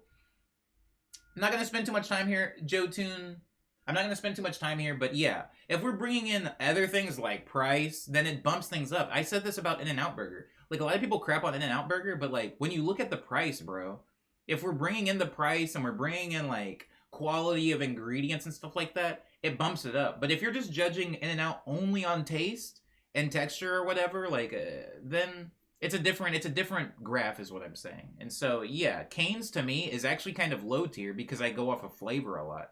But if we're bringing in the price and we're bringing in, like, the quality of the meat, it gets S tier pretty fast, you know. There's not a lot of places where you can get that quality of chicken and that quantity of chicken for that price. So, important things to think about. Five Guys is acceptable fast food burger, says Jesse. I agree with this. It's pretty pricey, but it is a quality piece of meat. Rooftop says, and this isn't to complain, but if a random guy mouth boob at you, if a random guy mouth boobed at me, I giggle. But if I mouth boob at a random lady in Popeyes, I don't know what goes down. Yeah, if I get Cane's without the sauce, I'm pissed, says Leiwu.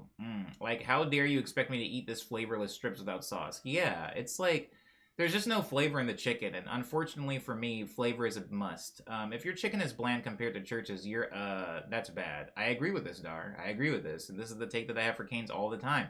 Church's defeats everyone with the honey butter biscuit. Church's biscuits are so good that there have been times, guys, don't judge me, where I've gone to Popeyes for chicken and then gone to Church's and got biscuits. Because Popeye's biscuits can be an undertaking sometimes, and Church's biscuits actually have some moisture to them. I'm a big fan of them. I'm laughing because we're talking about mouthing boob. Mouthing boob, which looks like a lot of things. Sorry. I'm sorry. Grabbing my boob and then making the shape that my lips will have to make when mouthing the word boob is a lot to ask me to do to a complete stranger. What makes people eat Chick-fil-A, says Jesse. Probably the pickle brining. That or the service. I don't know. I don't think that Chick-fil-A is that great, but people do like it, and I get it. I understand it. It's quality chicken. Shadows descend upon your face, says Dar. I mean, if the boob is out, y'all know how to use body language clearly, says Lindsay. I would argue that somebody whose boob has literally left their outfit and they can't tell. I don't think they know how to use body language either. I don't think they know how to use their bodies at that point.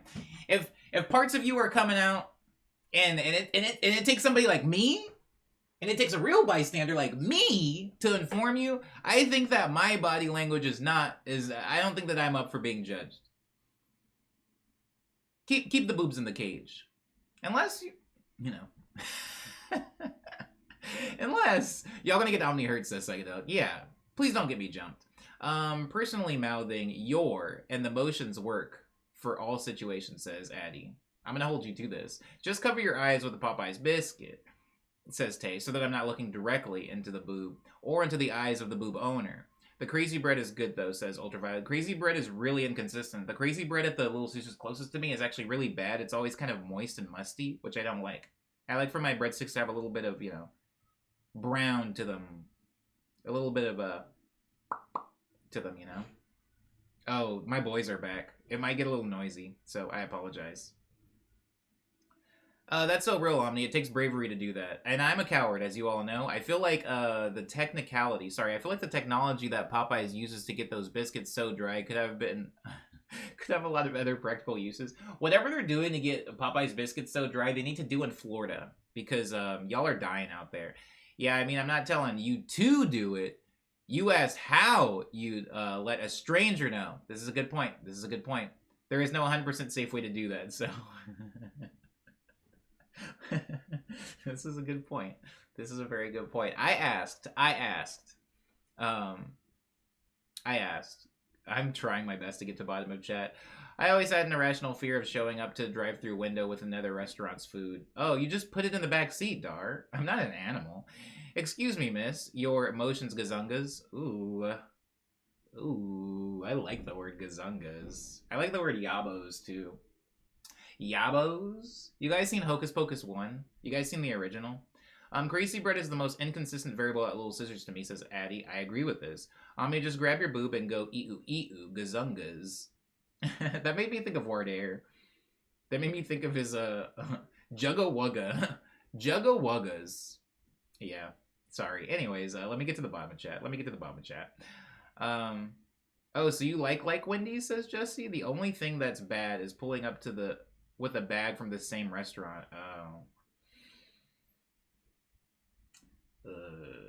Okay, so I have done that. I am a little bit of an animal. I've pulled up to In-N-Out and ordered In-N-Out with last week's In-N-Out bag sitting in the passenger seat. That was rough. I wish that had not happened. Dar said a wooga dog with the big foghorn on him. Yabo, says Lindsay. Yeah, it's a. I don't know if you've seen Hocus Pocus 1. Lindsay, you probably have, but just don't remember this line because that movie came out 50 years ago, and this line happened once. But they say the word yabos in reference to boobs. How embarrassing, says Paige. It was sad. The blonde witch go hard. Liana, don't do this to me. You already know my past with blonde witch. Oh, you could do the same motion they did, then embarrassingly hide your boobs. I could pull my boob out and then put my boob away and then hope that they get it. I could do that, guys. I never finished my check-in. Anywho, I came back home and I got to work. And the end. I came back home and I got to work and it was good work, you know. It's good if you can get it. Work is good if you can find it. And if you can find it, it is good. So I got to work. I considered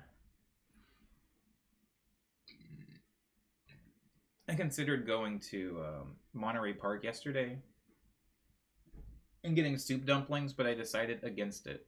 And instead went to the place that will not be named and got a little sick to my tum-tum. It was cool though, man. Like, I've had worse days. I think the sun being out really, like, it helps me, man. It has a big effect on me. I actually don't think I have seen Hocus Pocus. I know what the ladies look like, but, oh. Well, it's a line from Hocus Pocus, the Yabos. Pull out your, Bonk-Kanoganoons and Solidarity, like Linda in that one episode of Bob's Burgers. I like Bob's Burgers. I'm now imagining the Popeyes person was the one-boobed Kung Pao lady, says Tay, referencing Kung Pao in my chat. Wait, have we done this before, Tay? Have we done the thing? Have we already done this? I have a bad memory. Did we already do the Kung Pao reference game? Betty Page says, Bob's Burgers goated. If you haven't watched The Great North, it's pretty good too. I keep getting ads for it on Hulu. I might watch it eventually. Croc and the Legend of the Yabos, says Addie. Oh, right, check-in. Yeah, give me the check-ins. We have, says Tay. Thank you, Tay, for stopping me from going down that road. I think that when the sun is out, I generally do better, and I don't know. I go through phases, guys. I go through phases where I'm like in here and I'm doing stream stuff and I'm hunched over my computer and I'm work, and then I play video games and then I watch a Netflix and then I go to the bed and then I think to myself, wow, life sure is whack. And then I go outside. I touch grass, as the kids say. I hit up my homies. I drop in on some friends. A lot of my friends, especially the ones that live like in Silver Lake and Eagle Rock and Highland Park and Echo Park and downtown, Chinatown, Financial District, South Park, MacArthur Park. Like a lot of my friends that live in that general area, I could just drop in on. Like I'll be walking around through the neighborhood and then I'll just like be like, oh yeah, freaking homie lives here. And then I'll just text them. I'll be like, yo, I'm in the town. You want a bagel? And I'll just go up and like drop off a bagel, or I'll like hit him. I'll be like, "You want to get boba real quick?" And they'll like come down in sweats, and we'll just get boba and like freaking yell at each other for like 30 minutes, get in a fight over Andrew Tate, and then they'll go home, and then I'll leave, and then I'm like, "Oh yeah, man, life is cool. I just have to go outside. I have to go outside. Even if I don't end up linking with friends, even if I just drive to like a nice park." And I said drive because some of the nice parks are kind of far. Like if I'm trying to go to like Elysian Park, I'll like drive there, just take a book, and I just like sit under a nice tree, especially this time of year because the ants aren't really going wild, and just sit under the tree and read for a little while. See people walking by with their dogs. Somebody walks by and they'll go like, "Oh my God, are you Tay-Zonde?" Lord have mercy, says Lindsay. I couldn't unhear it for a while either. Unhear what? Rooftop says, okay, random question. Opinions on hummus as the dish? I will never purchase it. Well, I will never buy it again with my own money, but if it's at somebody's place, I'll go in on some hummus. Some hummus. But, yeah, I don't love it so much that I have it stocked. Like, I got some homies that are like, they always have hummus in their house. I'm just not one of those. But shouts out to them. I respect them.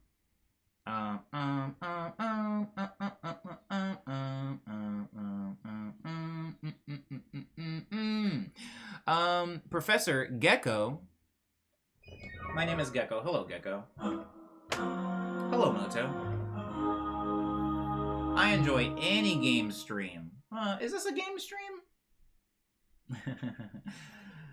For a warm to my introduce, I'd like to ask if anyone likes Michael Jackson, Man in the Mirror. I like game stream. What is game stream? I feel like, by the way, I also feel like if we're going to talk about Michael Jackson discography, Man in the Mirror is an undebated classic. But, and don't, like, get mad at me, y'all. But, like, I don't like that song. I'm so sorry. I felt gross even saying it, but I, like, kind of don't like that song. Like, if you guys are, like, asking me to put on a Michael Jackson song, I know, Leiwu, I know, guys, but if you're asking me to put on a Michael Jackson song, Man in the Mirror is not even top 5. It's not even top 10, guys. It's not even top 10. Alright? Like, you guys got, like, even the ones that have been played out, even Thriller, even Bad, even Billie Jean, even PYT, those are going up, obviously. Like, I'm gonna run out of tracks before I get to Man in the Mirror. Man in the Mirror, and freaking, like, Have You Seen My Childhood? Like, those songs, those are pretty low on the list. And that isn't to say that they're bad songs, it's just, homie's discography is so good that, like, you have to dig through a lot of gold to get down to freaking Man in the Mirror. And I apologize for saying that, because I know how, like, whack of a take this is. It's just, like... And it's a good song. It's just I'm saying there's so many better songs. That's all I'm saying. Sorry. Had to get that off my chest. They don't care about us as a personal fave. That's hard. They don't care about us goes hard. Like, yeah, Man in the Mirror is just lower on the list. It's, again, not a bad song. There's just so many good ones that it gets pushed down. Don't Stop Till You Get Enough, Baby? Yeah, come on now. Come on now. I can agree with that. So many Michael bangers. Yeah, there's just so many good ones. Man in the Mirror is kind of melodramatic for my taste. I feel the same. They Don't Care About Us is Unky. Yeah, it goes pretty hard. It goes pretty hard. Hot Cheetos. I wish Janet Jackson was my sister. Anyways, I think that's going to do it for my check-in. If you still have check-ins, guys, you guys can turn them in now. But we have officially moved into yay or boo territory. So let's get to that. Does anybody else have a check-in coming, though? I just want to... If you have a check-in coming, tell me it's coming, and then I'll read it first before we go over there, because once we go over there, it'll be hard. It'll be hard for me. I need to have a month where I listen to Michael Jackson Says Rooftop. That'll be a sick month. I think that Michael Jackson's dopest songs are when he was working with Quincy Jones consistently, and I don't think that's a coincidence. I do not think that's a coincidence. I sent mine. It's above, says Paige. Sorry, Paige. Late check-in. I went to the dentist. Sorry. Late check-in. I went to the dentist for the first time, and it was a very long time. The dentist is literal torture. Oh, I'm sorry. I mean, oh, I see it. What do you mean the dentist is literal torture? I kind of, like, I think I'm one of those, like, nut jobs that, like, likes the dentist. I like it when people be like, I like it when I can lay down and somebody touches me. Why does it have to cost so much money? Paige says, I am an anti-dentile. Oh, that's not okay, alright, who's booing? I think that's a perfectly fine thing to like, okay? People like it. People like going to get like haircuts. There's people that like, oh, give me the deep shampoo or whatever.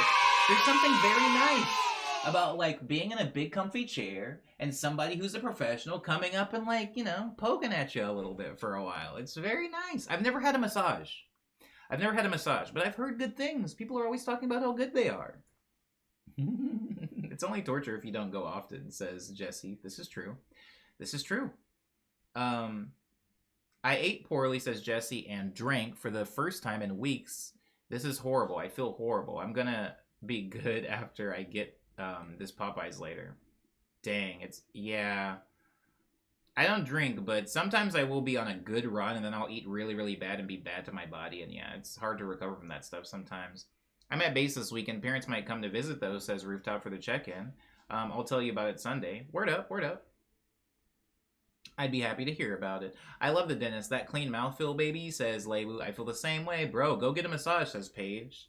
Popeye sounds so good, says Paige also. Should I get a massage? No massage, no egg, says Jesse. I kind of want the egg more than I want the massage, but we'll see which one comes first. Hold up, says Lindsay. You have talked about thinking you wouldn't like a massage because you don't want a stranger touching you.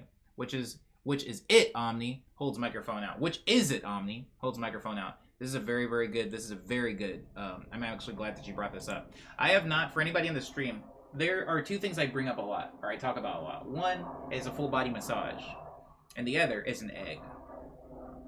The egg is where they throw you into a giant egg with salt water, and no one touches you, and you just meditate in there, and that sounds dope. Whereas a massage, to me, I don't really like, because I don't like people touching me. When I look at a massage, Lindsay, people seem to be removing articles of clothing, and people are touching like they're really getting in there. When I'm thinking of laying down and having people prod at me, I am clothed. So maybe that actually is the defining factor. When I go to the dentist, they don't ask me to take my clothes off.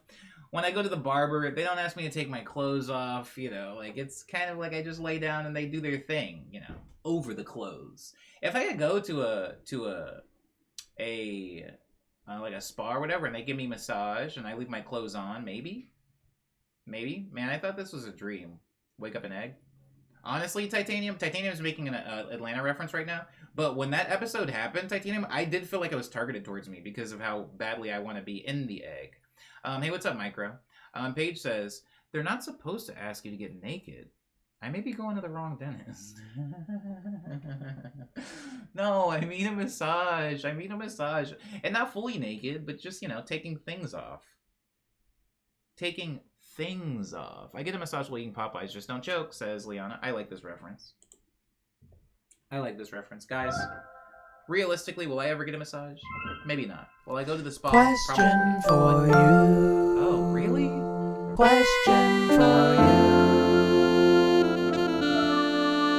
My question for you, Psychedelic, is do you have any interest in getting in the egg?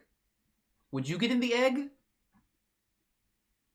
Whoa, that's loud. It's really loud. I remastered it. I remastered all the sound redeems. That's why you can actually hear the...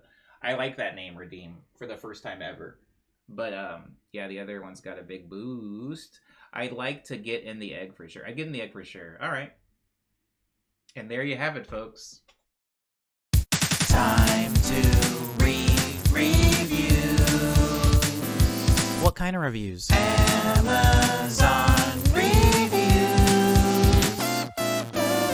Then we'll have to choose. Yay or boo.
kind of reviews? Amazon reviews.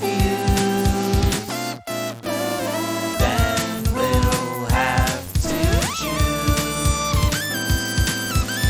Yay or boo.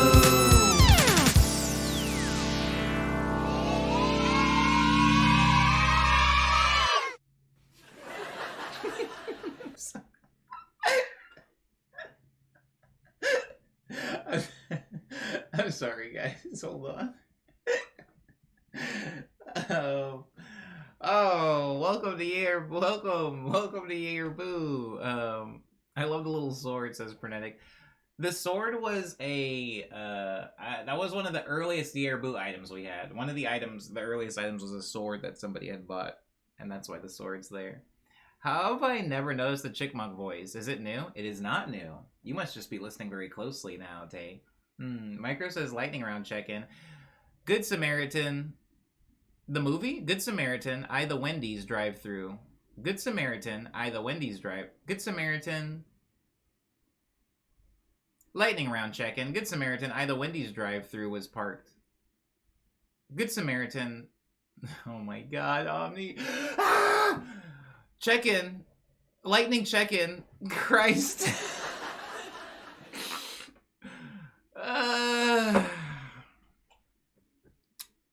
Lightning round check-in. Good Samaritan. I the Wendy's drive-through. I was parked next to saved my Tide iced tea from certain peril. The Good Samaritan I was parked next to at the Wendy's drive-through saved my iced tea from certain peril. I will always remember the kindness. Allowed my drink to live until imbibed. Sorry.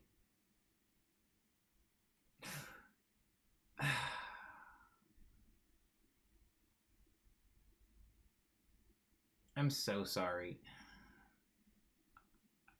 It was on my roof and he yelled and a bunch till I opened my window before it rolled off. Okay.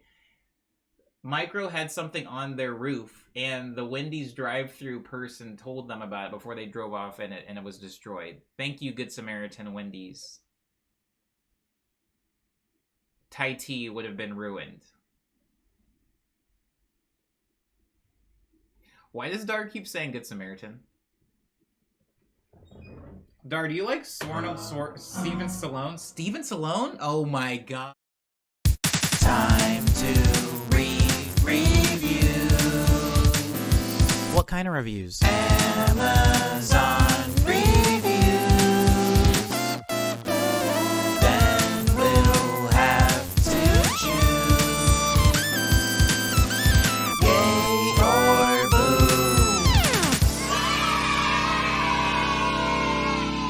Dar, have you seen the Good Samaritan show with Sylvester Stallone? I'm so sorry, Dar. Guys, welcome to Yay or Boo. I'm not gonna explain the rules. I don't care anymore. Jesse says, see who the no Bible references thing would have been able to say good.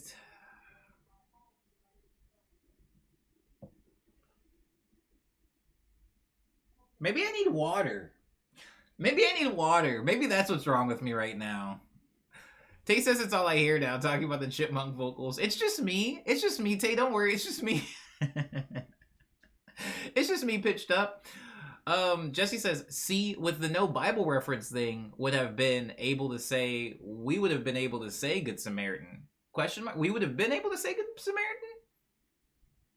Y'all are gonna hurt me. Y'all are gonna hurt me mentally in this stream. Please, guys. The show producer is standing in the corner of Omni's bedroom right now. Like, there was a man in my room. That's why it took so long to get to this segment. There was a man in my room waiting to measure my windows.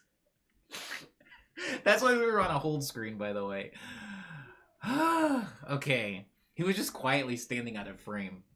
Which makes this even weirder. Which makes this, I'm sure from his perspective, this looked even weirder. But I don't care. I'm not gonna explain anything to anybody. Omni go to bed, says Tay. I did, and I woke up like this. As the great Beyonce Noah said. I woke up and like this. Taking psychic damage. Psychic damage? Taking psychedelic damage? Mono Music says, super dope vibe in here. Mono, I want to apologize to you. It's not normally like this. The vibe is way better. Super dope vibe in here. No idea what's going on, but look, made me have to tune in. Something good's gonna happen, I promise. I'm gonna play a song for you, Mono. It's gonna be good. I feel horrible whenever people come into, when it's falling apart. When it's clean and we're running like a well-oiled machine, nobody comes in. Nobody care about me when I'm doing good. Nobody want to see me do good. Anyways, Mono, thank you for coming in, and thank you. I assume you're a musician also, since music's in the name. Do you make music? Of course you do. What do you play? Do you play guitar? Piano, maybe? Guys, our first item today is going to be a bag of worms. You sing. You sing. You sing.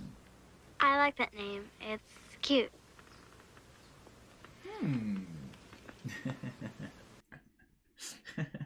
I'm sorry.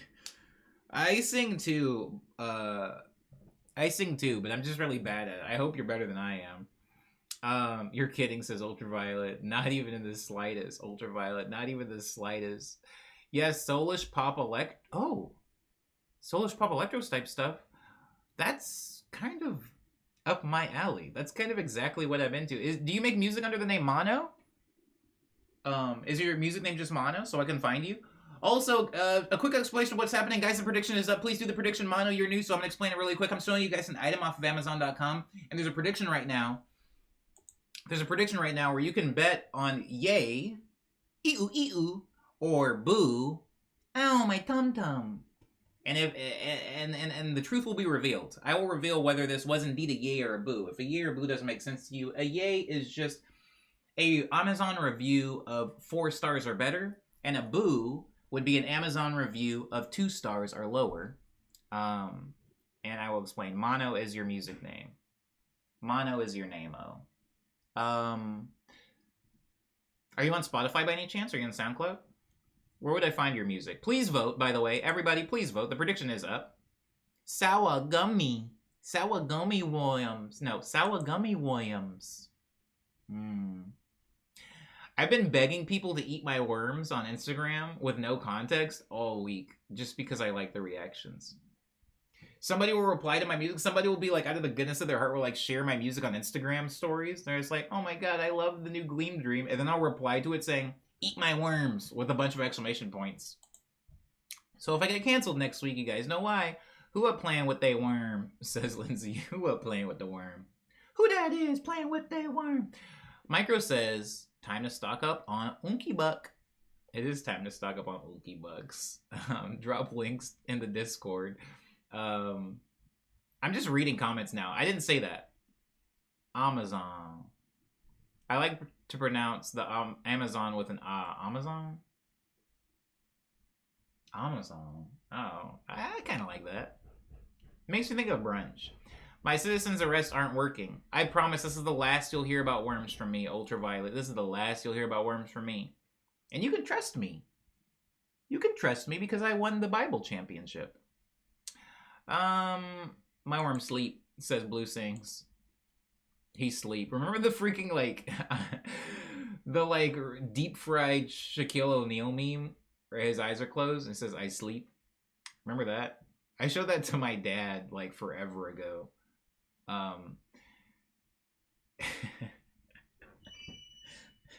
He liked it, actually. He actually liked it. I sleep. Yeah. It was a different me. It was a different me. It was a different time. Mono says I messed up. My bad. Vote it in chat. No, it's cool. It's cool. It's cool. Yeah, just vote through the prediction. You're good. You're good. They pay me in Woims, says Ultraviolet. Oh, wow. I love cross-generational meme, says Lindsay. I sleep. My dad knows more about Shaquille O'Neal than I'll never know. I'll never know. I'll never know? I'll ever know. Yo, I can't talk, man. I lost it. I lost the goat.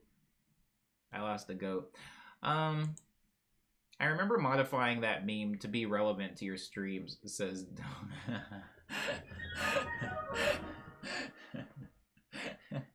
Oh, you guys are gonna make my body hurt. This sucks.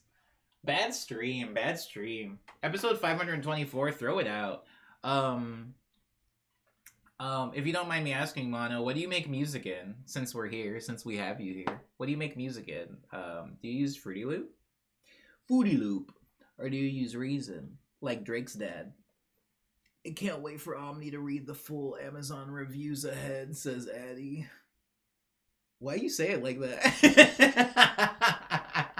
The way you said it made me think that, like, I don't know what's coming. Do I? Oh, because I can't read right now.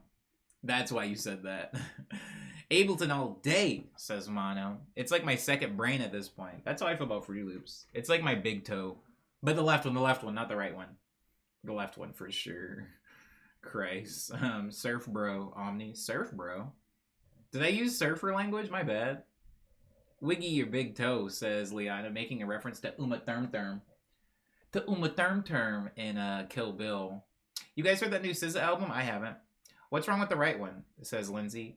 This might be TMI if you're like not into feet, but a very, very, very, very large person stepped on my foot when I was in the subway, and my big toe on my right foot was literally like blue, like they had bruised like underneath the nail, like they had fractured the nail. It was that bad, and like I'm still recovering.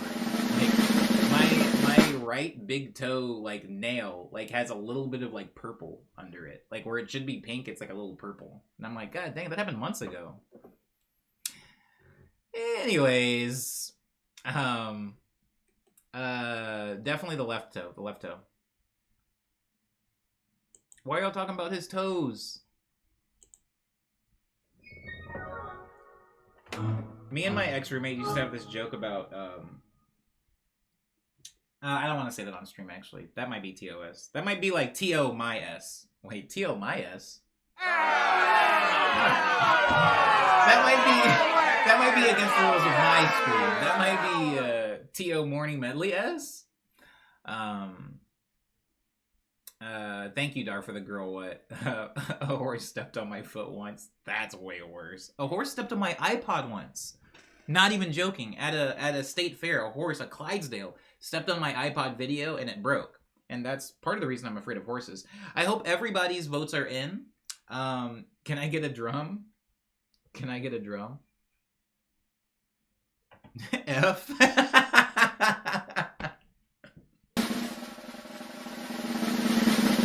In the case of the trolley, value size, bright collar worms, which is a big bag for $6.95, which is way more than I paid. I probably should have bought it from Amazon. Our reviewer is Kevin the Leader, and Kevin the Leader gives it 5 stars, guys. It's a positive review, so anybody who had the yays have it. The review says, "Can you send me 5 bag of free, please? Can you send me 5 bag of free, please? Like it, please. The flavor is good. 100 out of 2. And also, do you have Trolley Break Trolley dinosaur version?"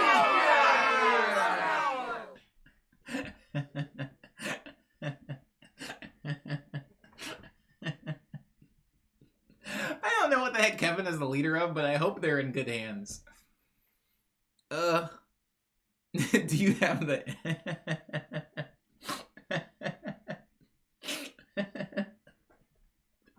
Can you send me 5 bag of free, please? I do like it. I'm a fan. Oh, Christ.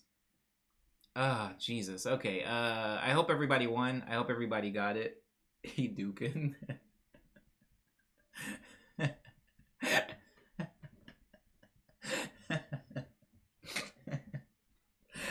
I do like it.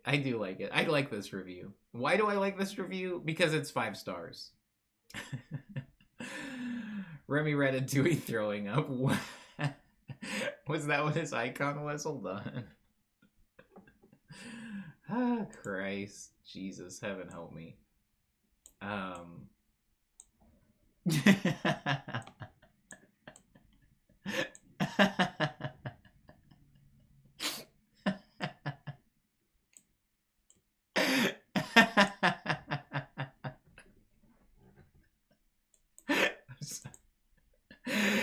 I lost it today.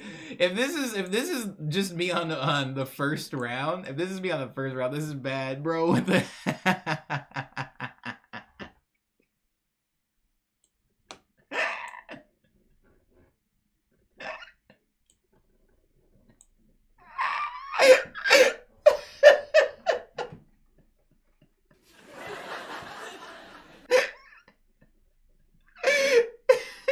I like I like oh crap.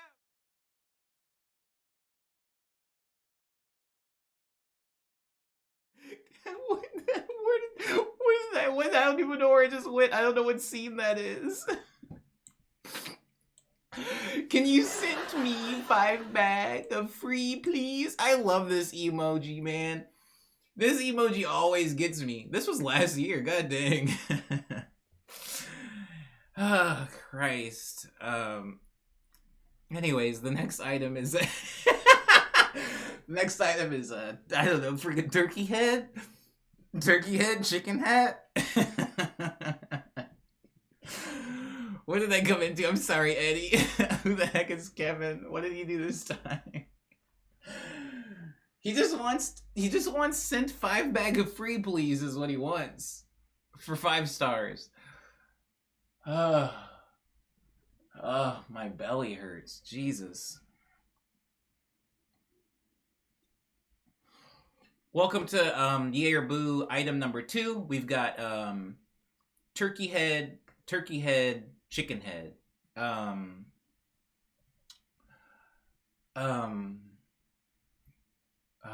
Wow, sorry. We've got turkey head, chicken head. It comes with a 2-pack, so both hats, you might notice that it's 2 different fits. One is turkey on top, one is you're kind of looking through, I guess, the belly of the chicken. And it comes with both. It's a 2-pack. I liked how they photoshopped these onto people. No, don't say that. It's real, Jesse. They're really wearing it. And they're both standing in the same room, too. It's candid. I'm sick. God dang, I feel sick. I need water. Or something. Oh, I'm gonna get a nosebleed. Jesus. The belly of the beast.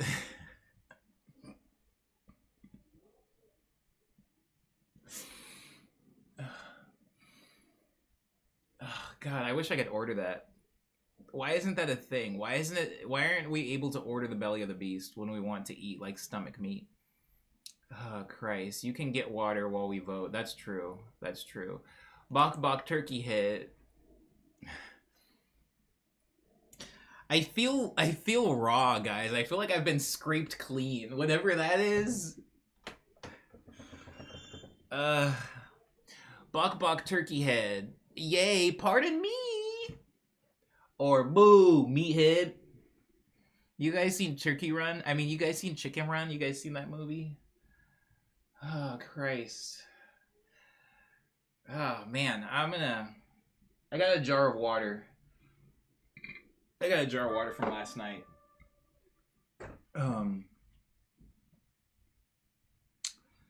be right back. Oh, yo, what? Oh, thanks, Fido. What? Thank you for the bits. I got a drink.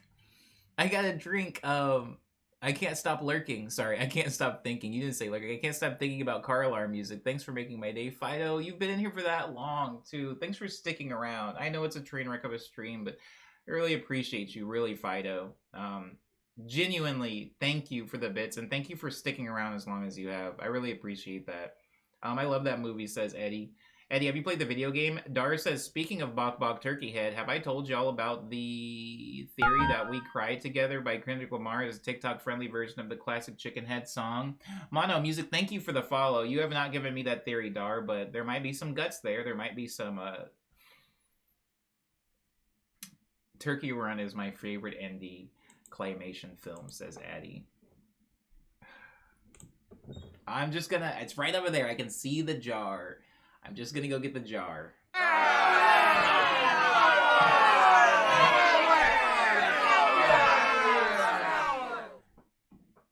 my God.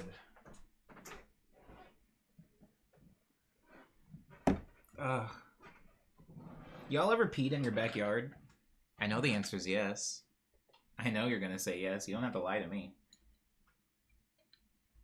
You ever peed in your backyard because you waited too long to pee and someone's taking a shower? So you pee in the backyard?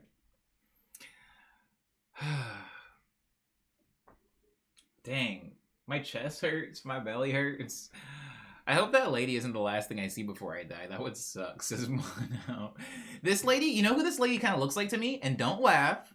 Seriously, though, don't laugh. It's not one of those don't laughs where I want you to laugh. Don't laugh because I'm actually being serious. She looks like Macaulay Culkin. Doesn't she look like Macaulay Culkin to y'all? Like, somewhere between current day Macaulay and post Home Alone Macaulay? She does, says Lindsay. Yeah, she do, yeah. It wasn't until I saw Macaulay's face on a lady framed by a chicken that I realized I was kind of attracted to Macaulay Culkin. Y'all ever seen the movie Richie Rich? Aw, look at him. Ah, Mom! Mamu! You leave me home again at Christmas. I do a spot on Macaulay impression. Please vote. Is it yay or is it boo? I saw that movie, says Eddie. I loved it all. I loved it at the time. Honestly, Home Alone is hard. Home Alone is hard. Yeah, it's really sick. Like, both of them. They're really good movies. And I saw it as a kid and I loved it. I liked it when he tortures the burglary man. But as an adult, when I was looking at it, I went to see the LA Philharmonic do it live to the movie. And I didn't cry, but I almost did. It was like the first time I got emotional, and I think it's because I was like, dang, man, they really left their kid at home. They must have been happy to see him again. But as a kid, I was like, I wish my parents would leave me at home. I'm sick of going to church. Dar says Macaulay Culkin being your gay awakening is sinister. Wait, well, first of all, yes, it's a joke. But second of all, why? Oh, I see why you're saying that, because Kieran Culkin is the hotter one. You know, I'm tired of you guys saying that. Everybody's been jumping on Kieran Culkin, and yes, he is the one that's, like, more attractive now, but I think that that's not fair. I think it's not fair. He got to look at everything Macaulay did wrong, and he got the, like, he got the sickness. Like, Macaulay was the first rich one, and went kind of wild, right? He went kind of wild. And then Kieran Culkin was the younger one and got to see what his big bro was doing, and it was like, I gotta do it different. I'm gonna move different out here. And so yeah, he's like taking better care of himself. It's not fair, man. Shout out to all the oldest siblings. I'm not one of them. I'm almost the exact opposite. But it must be hard out there setting the example. Oh. In the case of I hope everybody wins. In the case of the turkey hat chicken head, it is $21 for the 2-pack. $21 for 2, so a bargain. Our reviewer is Carolyn, and Carolyn gives this, again, 5 stars. Great purchase, Carolyn says. Great purchase. The review goes on to say, great purchase, fits dogs and humans. I was nervous about the ordering this product because it just seemed too good of a deal to be true. I've never ordered anything from Amazon with 0 ratings. I am happy to share that this product is just what I was looking for. 10 out of 10. Would recommend this purchase to a friend. The delivery was seamless within an exceptional time frame and fits large dogs. Please see photo for example. I do have the photo. Wait, hold on. Do I have the photo, actually? Hold. I think I might have not saved the photo, guys. Oh, no, never mind. I got it. Yeah. One happy customer. If it's on a dog. The bark was so well timed, says Dar. It was really well timed. Thank you for that. Also, if it's this lady, but who cares? I just care about the dog. But could it fit Kevin? True. We forgot Kevin.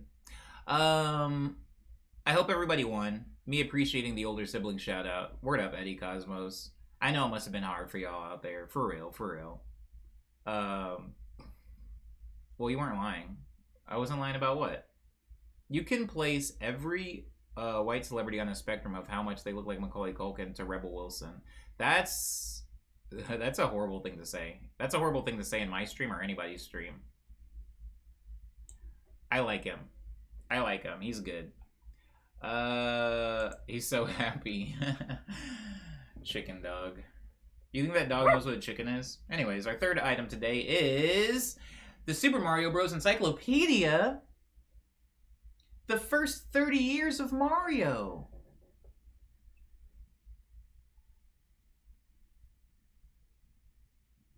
Super Mario Encyclopedia? The first 30 years of Mario. Yeah, that's right. Girl, I'm voting boo. Are you serious? Says Dar. Dang. Dar, do you not like Mario? A serious question. Do you actually not like Mario? I don't know why I thought you were like a big Mario head. Mario was so magical for me as a youngin', says Mono Music. Yeah. It's the encyclopedia. Oh, you're booing because it's an encyclopedia. I see. Anti-Italian hate via Dar. Dar do be saying some like really weird stuff about Italians sometimes. Mario himself is alright, says Dar. That's slander. That's slander. Dar's never said anything mean about anybody except for me. And I don't have even an ounce of Italian blood in me. Not even an ounce. Wait, Dar, didn't you make fun of what's that girl that's like Italian but she's like black though? What's the girl that like always dresses like a 6-year-old and she's like she's singing like that? And she was in Fortnite? If you buy an encyclopedia off Amazon, you deserve to be disappointed, says Dar. Dang. Ariana Grande! Thanks, Dar. God dang. I wasn't gonna remember that name to save my life, actually. Not Arianka. Don't make me laugh anymore. But yeah, this actually does hurt. This actually does hurt. I think I need food in me and I need to like relax my abs.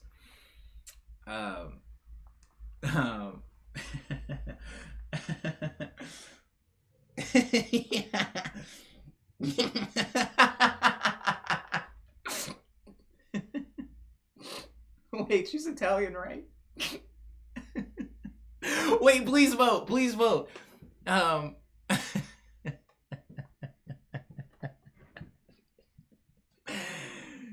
She's Italian, isn't she? Please don't. It's a me. Mariology. Mariology is pretty sick. Yay, Mariology. Boo. Wait, no, yes, official? No. My tummy. Please vote. Tomorrow Calpus time, says Low Respect. Low Respect, I respect you for always coming in here about your Calpus. Yes, today is Thursday, which means tomorrow is Friday, which makes tomorrow Calpus Day. Lindsay says, Omni, you should check the media channel while you wait for the vote, please. It's important. Oh, no. Yes, she's Italian, says Mono. She's Italian. I'm joking. I know she's not black, guys. I know she's not black. I can smell black on people, which is why I was so confused by logic. It's a me, a Marianka, says Donut Clown. Hold on. Please vote. Please vote. That's what's important. Of course I'm joking, guys. Of course I'm joking. Dara's never said anything bad about Italian people. We love Italian people here. I am not Italian. The only blood that's in me is... Whoa. What is it, though? Why did Kevin the Leader do that? Yo, San Antonio, Texas must be different, actually. Same thing with Fort Worth. I've met some interesting people from both San Antonio and Fort Worth in the past month. I think it's Ratatouille, says Liana. Confused by Logic, I felt that. Mono says, Logic is a talented rapper, but I can't even come close to vibing with him. I don't know. Yo, Mono, that is the dopest thing. That is the dopest thing you could have said. Because it's important that we, as a society, recognize that Logic is not a joke. Logic is super talented. Logic... His bars are undeniable. His skill is... He's good. He's amazing. Logic is Logic. Logic is goated. But yeah, it's like... Sometimes it's really hard to vibe with him. It's really hard for me to vibe with him. Like, I know the bars are solid. I just don't really want them. But I respect Logic, absolutely. As like a rapper, that dude's sick. I just poke fun at him a lot because it's easy to make fun of him, and because he's doing great. Isn't it so much more? It's so much easier for me to make fun of somebody that I know is talented and I know is doing well. Is that what people mean when they say punching up? Is me laughing at Logic punching up? Logic is a talented rapper, though, but for sure. UTC Paris, please, says Live Respect. Dang, is that what the time zone in Paris is called? Better to punch up than punch down, says Liana.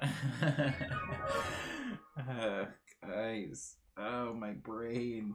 Oh, why am I falling apart this year, boo? Usually I'm chill. I'm really sorry, guys. Anyways, please vote. It's a me, Mariology. It's the first 30 years, guys. Mario's, he's not a young buck anymore. How old is Chris Pratt? Can't be a day over 17. It all started with Kevin the Leader. Yeah. Actually, it's Micro's message that started it. Ancient. Mario's ancient. Or Chris Pratt is ancient? Chris Pratt is ancient? Prescient? Did you guys know that Steven Spielberg used to live in Arizona? He grew up in Phoenix. He spent his formative teenage years in Phoenix. And sometimes I'm like, yeah, it makes sense why his movies are like that. I cannot with Chris Pratt, says Rooftop. You cannot with Chris Pratt. John Leguizamo Mario. Oh, Mono. Yes. 1,000 times yes. I love John Leguizamo. I love John Leguizamo so much. That's what I want. Anyways, Jack Black, though. Great performance as Rooftop. Yeah. And here's the thing. People are going to beat up on Chris Pratt for his Mario performance. It's going to happen. Where it's happening. It'll happen after the movie comes out, whatever. But I also think that it's... I think that I'm glad that people have been able to separate their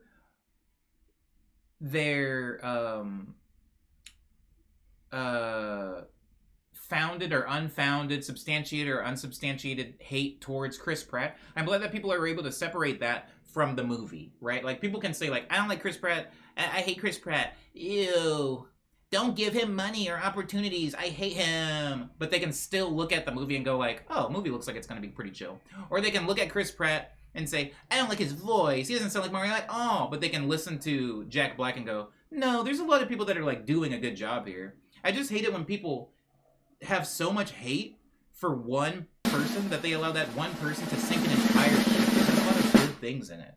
And so I don't hate Chris Pratt, but I know a lot of people do, and I'm glad that it looks like from the distance a lot of people aren't letting their hatred of Chris Pratt get in the way of their appreciation of the Kevin Michael Key performance as Toad, or the Jack Black performance as Bowser. There was a lot of people doing a lot of good work, and just the way the movie looks, it looks amazing. Visually, it looks stunning. And I'm not one of those guys. I'll look at an ugly movie, but that movie looks gorgeous. I'm thinking of the original movie, says Bernetic, from the 90s. He played Luigi, and Bob Hoskins was Mario. Ugh, I love the original. Yummo. I love Yoshi in the original Mario movie. It's going to be really hard to top that. It's going to be really hard to top that original Yoshi. Is Bob Hoskins passed, by the way? I'm not trying to make a joke. Is he no longer with us? Because if he isn't, has anybody asked him what he's thinking? Y'all know there's a clip of him saying a Hanukkah prayer. Ed found me again, says Rooftop. Of who sang the Hanukkah prayer? Logic? Or Chris Pratt? Same, it's a timeless classic. Yeah, Bob Hoskins, rest in peace. Oh, I'm sorry. Yeah, rest in peace. He did an amazing performance as Mario. It was so good. I hope that Mario Kart part is not an important part of the movie, though. Feels like they're making references for references' sake, says Rooftop. It's a thin line, isn't it? It's a thin line between love and hate. It's a thin line, isn't it? Between, when you have a movie that's based on a video game for making references for references' sake versus not referencing enough. There's a lot of people that feel like Sonic should have gone harder on the references. There should have been more Sonic music in the movie, and it should have been a little bit more heavy-handed. And then for Mario, people seem a little scared that it might be going a little too hard with the references. And it's interesting what that line potentially could be. But I think you're right, Rooftop. You have a good point. Like, yeah, is it just going to be like shameless, pointless, like 5-minute references to like Mario walking around with the Mario Sunshine vacuum on his back just for kicks, I guess? But I eat that stuff up because I have brain rot, I guess. Bob Hoskins also killed it as Smee, to be honest. Oh my god, wait, that was Bob too? Wow. I don't think I had drawn that connection. Then yes, agreed. He does it perfectly, and I'm Jewish, says Rooftop, talking about somebody doing the wow. Sorry, I shorted out for a second there. But Mario and Mario Kart is quite different, says Rooftop. Dang, I really want to have that conversation. We got to get on with this this thing, but you're making a good point that there's a way larger conversation for, and I don't want to stall. Oh, that's what we're talking about because he's the freaking item right now. Sparkly Kid says the only reference to all one from Mario game is that if he goes into the world and can't face left or run left rather, that would be sick. Sparkly. Oh, by the way, welcome in, Sparkly Kiss. It's nice to have you. That is the drum roll signaling that I need to reveal whether this was a positive or a negative review. In the case of the Super Mario Encyclopedia, which costs $35.99, our reviewer is somebody named KT Lambert. KT Lambert gives this 4 stars. It's a yay, guys. Great for collectors. Questionable for Waluigi fans. The review goes on to say, a collector's item for sure, very detailed and top quality. Had to take 1 star away because it really never mentions Waluigi. I'm serious. He's in a few of the thumbnail images for some of the spin-off games, but in this encyclopedia never contains the name Waluigi and therefore must be considered incomplete. Is this punishment for harassing Sakurai for having the man in purple as a fighting character in Smash? Has Nintendo chosen to snub this beloved staple of spin-offs since his following is largely ironic? You can have the last star back if Nintendo puts out a Waluigi addendum. One person found this review helpful. I assume that one person was also a Waluigi fan. You like the encyclopedia? Super L. It says Dar. Dang, Dar. Heartless. Heartless. I knew it would be yay, but voted boo anyway, says Jelly. Waluigi erasure. Double my 10K. Dang, Addy. Addy on the come up. What the heck? Alright. The only reference I want from Mario game is if he can't place left in the world. I actually agree with this. Here's the thing, Sparkly Kiss, and for anybody in the stream.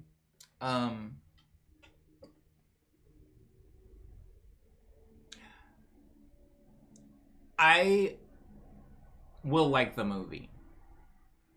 But Omni, how do you know? Have you gotten to sneak a peek 'em? No. I just know I'm gonna love the movie. I know I'm gonna love the movie because my level of investment in this movie is so low, and my level of enjoyment from Mario things is so infrequent that, like, it's the same as the Sonic movie, right? Like, I'm not a Sonic head. I don't go around, like, playing every game and reading all the comics and things like that, but the fact that Sonic is getting, like, a major motion picture, I'm just like, yeah, man, that's freaking dope. I like that. I like that. I liked Sonic. It's a thing from my childhood. I'll go see the movie. If I went and saw Sonic and he spent half of the movie as a silent character that never talked, I'd be like, yeah, whatever. I don't know. I didn't love that, but great movie. And so the Mario movie, it's like, yeah, I'm gonna see. I have no chickens in this. Like, there's nothing this movie can do. If Mario says a swear, which we all know he won't, that still wouldn't ruin it for me. I just don't care. I just want to see Mario on screen. That's all I want. I want to see Mario on screen. I want to see Star Fox on screen. I want to see Link on screen. And then I want an Avengers-style Smash Bros. Movie where they all have to team up to fight giant gloves that come from outer space. That's all I want. I'll probably be like 50, 60 when I get to there. But I'm still going to go see it opening weekend. I mean, Pikachu cursed, and it was great. I loved Detective Pikachu. That's another thing, guys. Like, I'm so uncritical when it comes to movies based on games that I liked, you know? What about Jak and Daxter? I'd watch a Jak and Daxter movie. Can Ryan Reynolds be Jack? Can Ryan Reynolds be Jack with a spray-on tan? Can Daxter be voiced by Danny DeVito? I just want Danny DeVito to voice everything at this point. It's never actually called for. Did you just do better Mario than Chris Pratt? Was that it? No. Chris Pratt's Ultimate Mario. I'm really voting boo out of spite now, says Dar. I'm sorry. Matt left the building, but he would be dying right now. Why? Because he like Waluigi? Does he like the Waluigi? Rooftop says, I want to watch Detective Pikachu again. It was a good movie. I stand by it being a freaking good movie, actually. You know, people get mad about it, but I tell those people, you know, go eat farts, you know? Anyways, the fourth item for today is lettuce. It's a book. It's a book. It's a book about a rabbit. And it's called Lettuce. It's by, ooh, let me not butcher this last name. Lettuce by Diana Kozlauskas? That's my best effort. Kozlauskas, I think. The rabbit is freaky. No, it's not. It's cute.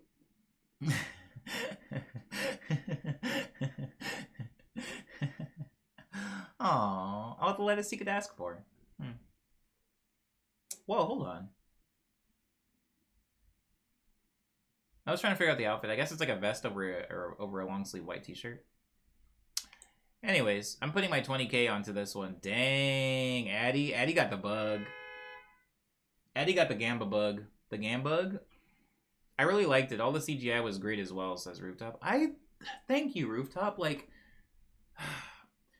I'm not saying you guys are not allowed to not like movies. It's not what I'm saying, but I wish people were like chill, like just a little bit more chill. Like you go see a movie and it like looks good. It's like acted well. They put any effort into the stuff. I'm like, I just like making a movie is really hard, guys. And I don't mean that just because it's hard, you have to like every movie, but like imagine like having an idea and then having to go back and forth with a freaking studio of people that do not care about that property like 9 times and then have to make compromise after compromise with hundreds and hundreds of edits and budget cuts and not getting your way. Like all of that, the fact that any movie comes out ever is like a miracle. And so the fact that Sonic came out and it was palatable and fun is like amazing.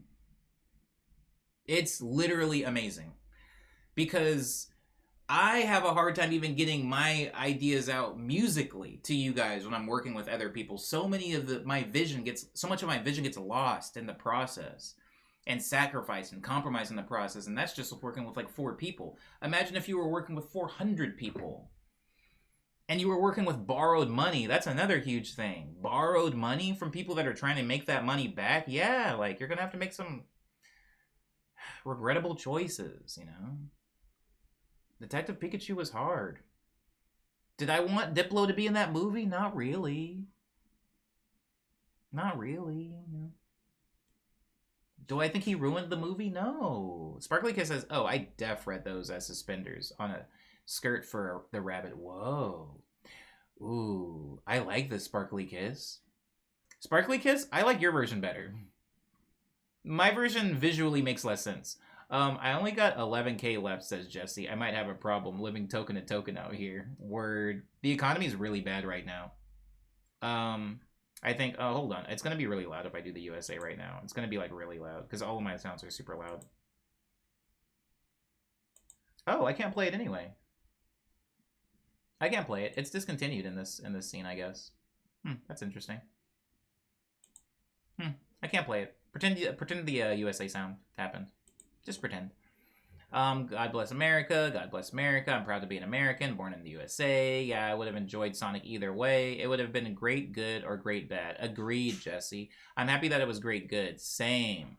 Radical Gem says, Omni, I like where I came in here. Right? And Sonic discussion time. Also, I brought ramen and put barbecue pork in it. Ooh. I like that. Barbecue pork? Barbecue. Question for you. Look at that. question for you. Who did that? Who did that? Hold on. Who did that? Hold on. Hold on. Hold on. Hold on. Hold on. Yay! Oh, good morning. Good morning. Good morning. I'm here. Who did that? Oranges? Oranges. That's where I ask you a question. My question for Orange. Sorry. We were just talking about adaptations of video games into movies. Oranges, what is an adaptation you saw, whether it was a game based on movie, movie based on game, comic book based on game, game based on comic book, movie based on comic book based on movie? Rare, but it happens. What's an adaptation you saw where you were actually really like, oh, this is good. I like the source material and I like this adaptation? Because I feel like it's pretty rare. Do you have an example of a time where that's happened to you and you actually were pleased with the outcome? Can I talk about the Ryan Reynolds singing Pokemon theme scene though? No. Not because I don't want to hear your take, because I'm sure your take is probably the same as mine, but I don't want to spoil anything for anybody. Some people in here haven't seen Detective Pikachu and are just dying to see it. They're just dying to see it. Okay, so I gotta watch Deadpool Pikachu, says Jesse. You absolutely do. How funny would it be if Omni's question was, what's your favorite color? I gotta do the low-hanging fruit one day. What's your favorite color? What's your favorite food? Are you a morning person?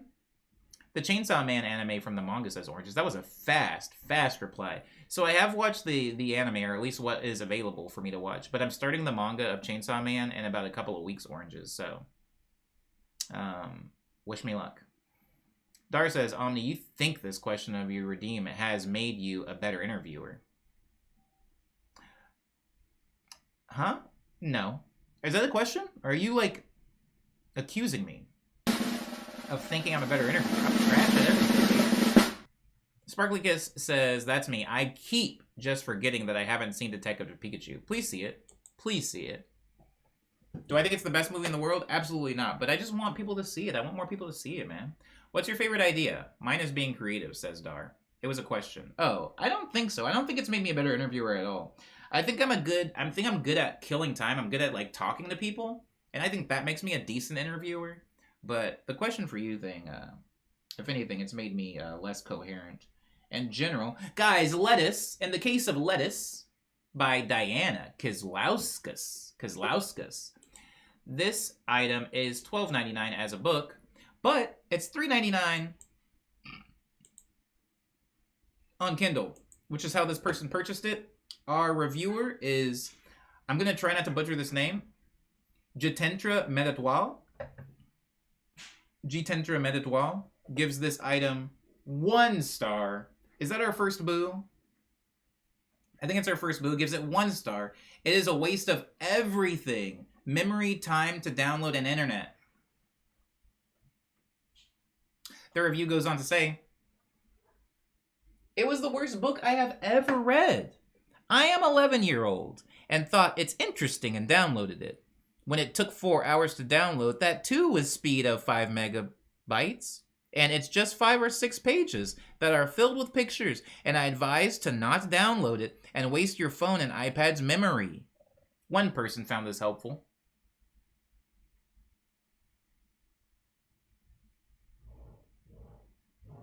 Jitendra. Thanks, Addie. Just a baby. Just a baby. I hope everybody won. Yo, could you imagine writing in a review at 11 years old? I don't think at 11 years old I thought my opinion mattered yet. I think I didn't develop, like, thinking my say mattered until I was, like, at least a teenager, you know, like at least like 13 or something.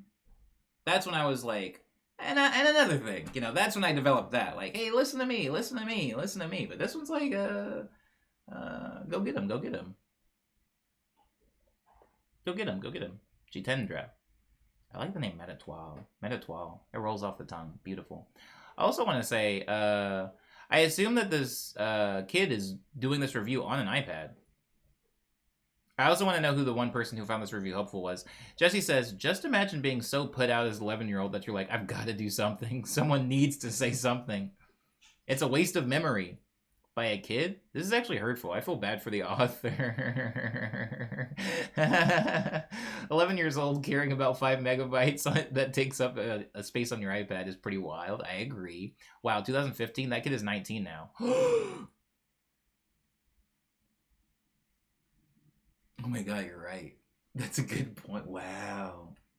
Somebody find them. Somebody find them and send this to them. Be like, yo, remember this? Remember this nugget? We're sending this into the FBI. You've been served. Just 5 or 6 pages. It's a kid's book. It's not supposed to be that long anyway. Feel old yet? This kid is a legal adult now. Feel old yet?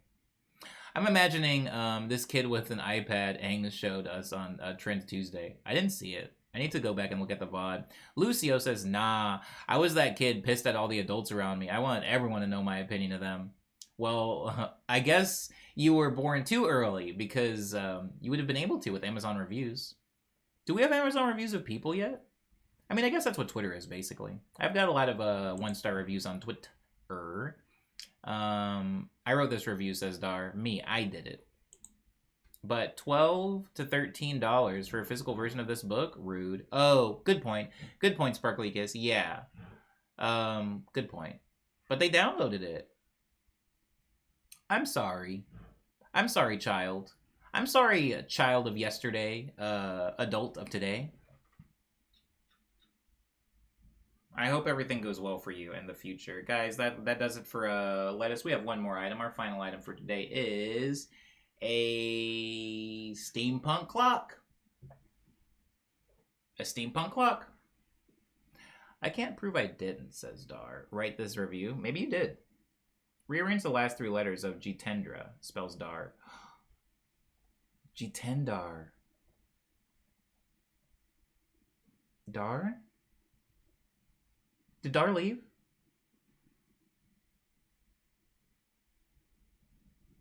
Dar, are you here?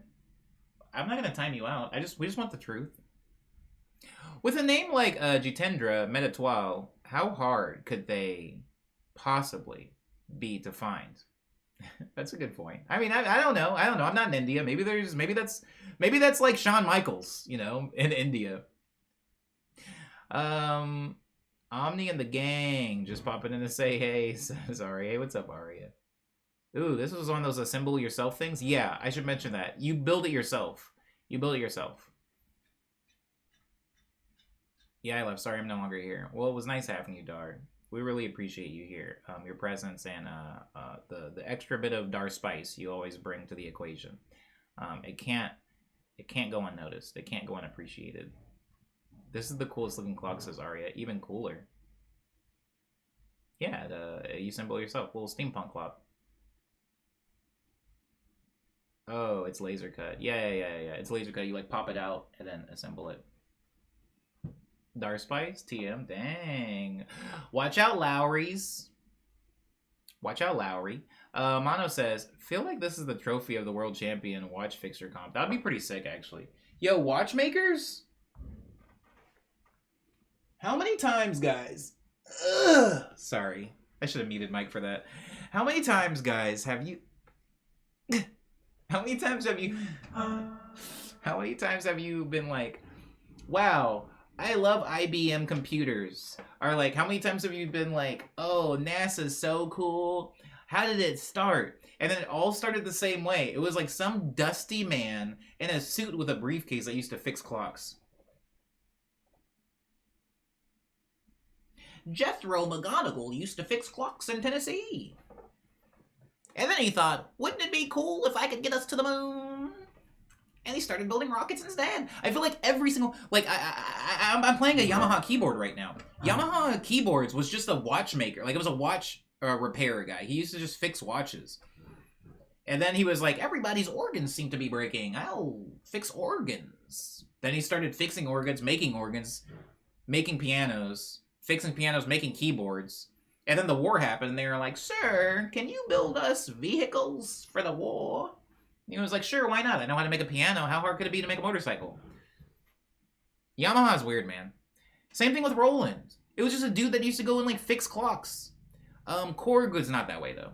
Korg is a guy that used to fix... He fixed organs. That's where the org comes from in it. The K is from their name. It's like K-O-E, or it's K-E-O is like 3 dudes, and then organ. Yeah. Sorry, you guys are not asking for this information. Anyway, point is, it's a steampunk clock. It's self-assembly. It's on Amazon. Please vote now. And Credibuilds. Yay, Jethro's clock. Jeffro? Catherine. Ugh, I love how British people turn THs into Fs. Ugh. Yikes. I love that. Woo me. Woo me. Anyways, or is it Boo? Splintered Gears. Splinter Gear. Metal Gear. Sparkly Kisses. Yeah, I don't see the spot for the battery pack or anything. You guys see this closer than I do. You guys see this closer than I do. The screen's very far away from me, alright? It's pretty far away from me. It's a miracle I can even read chat. It's like a super puzzle. Threw every Omni token I had into this as Sparkly Kiss. Sparkly Kiss is all in. Sparkly Kiss is like, what did Matt Damon say? When he was like, crypto, buy it now. Remember that? And he was like, legends favor the brave. I think it was Homer of Despacito. What's wrong with me, man? What's wrong with my brain? He said real words. He was like, I think it was Copernicus who said it best. No, I think it was the Spartans who said it best when they said, fortune favors the brave. Crypto.com. How's crypto doing, by the way, right now? No joke, like seriously, I don't know anything about. Like whenever somebody's like the market's down or they're like, oh, crypto's down, I'm like, I don't actually know what that means. I'm so dumb financially. I actually still work on, old world money, dollar bills. That when somebody says like, oh, crypto's down or crypto's crashing, I'm like, what happened though? Can I see anything? What happened? I can see a Denny's go out of business. What does it mean when crypto's down? Does something in the world change? Do I see something? Is there blood? Is there rubble? In the space, there's a Hubble. It's all about Chat GPT now, says Jesse. The scammers have moved on. I love me a good scammer. Hey, what's up, Melodious? Sorry, what's up, Melodious? Sorry, what's up, Melodious? Sorry, what's up, Meliodas? Meliodas? Hello, Melody. Hello, Melody. Hello, Melodious. Oh my god. Hello, Meliodas. Meliodas. Hello, Meliodas. Jesus. MK. Does MK stand for Mortal Kombat? Welcome to the stream. Hi. I hope you're doing okay. I'll tell you what. Maybe we should have never made crypto in the first place, says Radical Jams. What? Then what would I eat? Radical Jams? Oh. I wait for the day the crypto arena changes their name, says Gene Joe. It's gotta happen. It's gotta happen. I want the crypto arena to be bought by like Cheez-Its or something. I want to go to the Cheez-It house or the Cheez-It stadium or something. I'm so jealous that freaking Detroit gets the Little Caesars arena. Like that, every day I yearn for the Little Caesars arena. I kind of love Broken Brain Omni. I'm sorry, Radical Jams. I don't. I can't get anything done. I can't get anything done. Chat GPT arena. Actually, I wouldn't hate that. It sounds stupid, but I think it's funny. I think Logan Paul tried to make a coin at one point and then tried to make an NFT video game, and that's all knowledge I have, says Sparkle Kiss. People were really mad at that. I think Logan Paul scammed a lot of people for money. Somebody said to me yesterday at the Boba place, they were like, no, that wasn't at the Boba place. Where the heck was I? I was sitting down.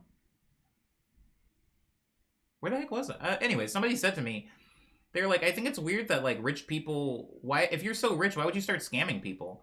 And I was like, I think that might be how some of these people got rich. I don't think they got rich and then started scamming people. I think they just scammed people and got rich, and now we're like, wait, Logan, is this a scam? It's a 7 Deadly Sins reference, says Radical Jams. I haven't seen that one. Radical Jams, have you seen the movie 7? Good day, Meliotti. Good day, Meliotti, says Brunetic. I was saying it wrong. I'm sorry, Meliodas. Meliodas. Am I saying it right now? Am I saying it correctly now? The arena should have been cooler. says Jesse. Oh, the Little Caesars Arena. I'm sorry. Omni, no more crypto for you. I'm putting you on a diet. You need real food. Food from Nobu only? Oh, that means a lot that you think that I deserve such fancy feasts. The Little Caesars HQ is dope, says Jesse.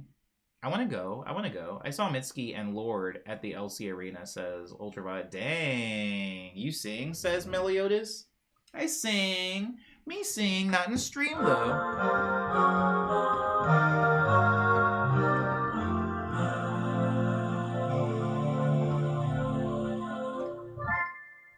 I don't sing in stream, but I do sing. I have songs out that I've sang on. Mitski is very good. Lord is also good, says me, to Ultraviolet. Wardare got into some Logan Paul stuff the other day, says Tay. I believe it. Logan Paul's been doing a lot. Logan Paul was created from Vine. I think... Never mind. Scamming is how they got rich, says Jesse. Yeah. Yes. You get rich getting people to buy your Get Rich Quick book. What's in the box, says Liana, making a 7 reference. Thank you. It's like a YouTube sponsored him. It's like a YouTube sponsored him, says Jesse. Kind of, yeah. Buy my book.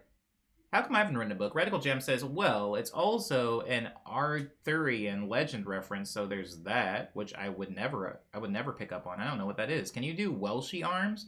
Sanctuary, please. Omni, can you do Welshie Arms Sanctuary, please? Aww. Melodious.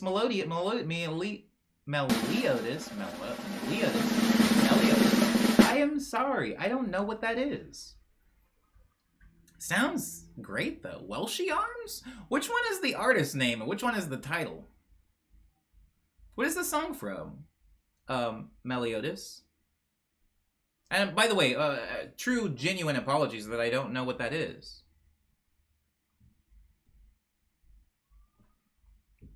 Hold on. Yeah?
Hello, I'm back. I have keys to my new kitchen door.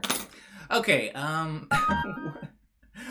thank you for the follow, Meliodas. I'm gonna really struggle through that. I'm gonna get it, though, eventually. Meliodas. Emphasis on the Mel. A soft Eotis.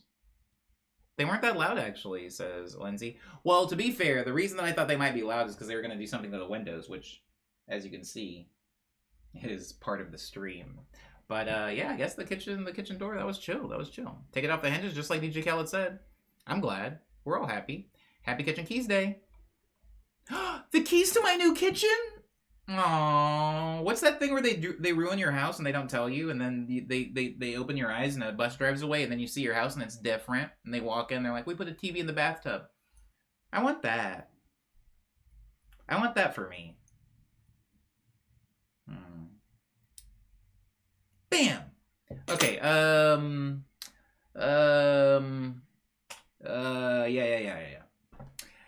Extremo Makeovers, thank you. Then take out the bathtub TV when they leave. Dang, true. They just want to get your reaction on camera.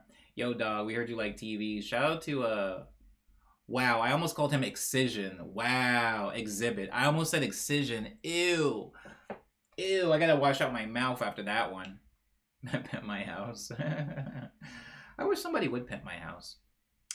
Isn't that all Airbnb is? Airbnb Airbnb should actually be called Pimp My House. Oh, in the case of the steampunk clock, our reviewer is Law, and Law gives this 1 star. I'm sorry, the booze have it. 1 star. It says not easy, not a clock or easy to assemble. If this is a clock, I do not know what time units are. When the large hand moves to the 3, the small hand moves to the 1. 1 full rotation of the large hand, and the small hand is at 4. Must be punks and steams are the units, not minutes and hours. The gears is not for minutes and hours. This model is hard to assemble and required tools and sandpaper to do so. Most parts were difficult to remove from the boards that they were a part of. The material is 4 millimeters thick plywood, maybe Baltic birch? And time of the parts delaminated when removed. Assembly of the snap fit items was difficult, sometimes requiring a hammer. Final assembly of the frame into these base required so much force, I broke off a delicate fancy decoration and resorted to a pair of needle-nose pliers and hammer to finish the assembly step. I had to sand the corners slightly on the gear shafts so they could rotate reasonably free. After final assembly of the gear train cannot be rotated from the gears and the base as it is locked solid. I could not see what is not meshing correctly, but the gear set works by rotating one of the gears in the middle of the train. One person found this review helpful. Law gave this 1 star. Oh, no sandpaper for my wooden model? Preposterous, says Micro.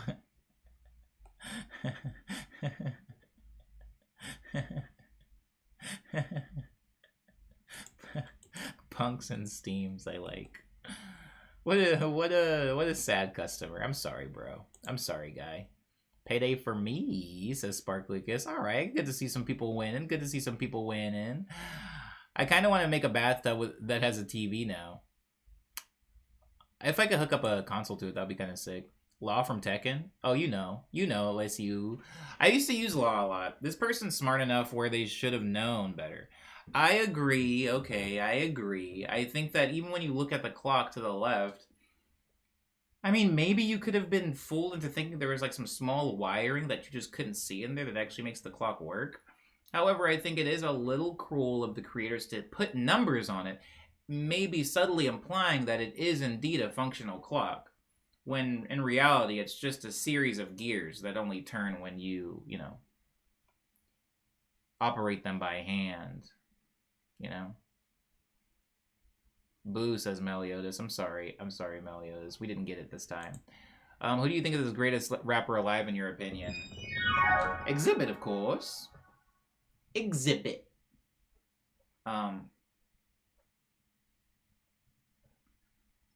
Is Logic still alive?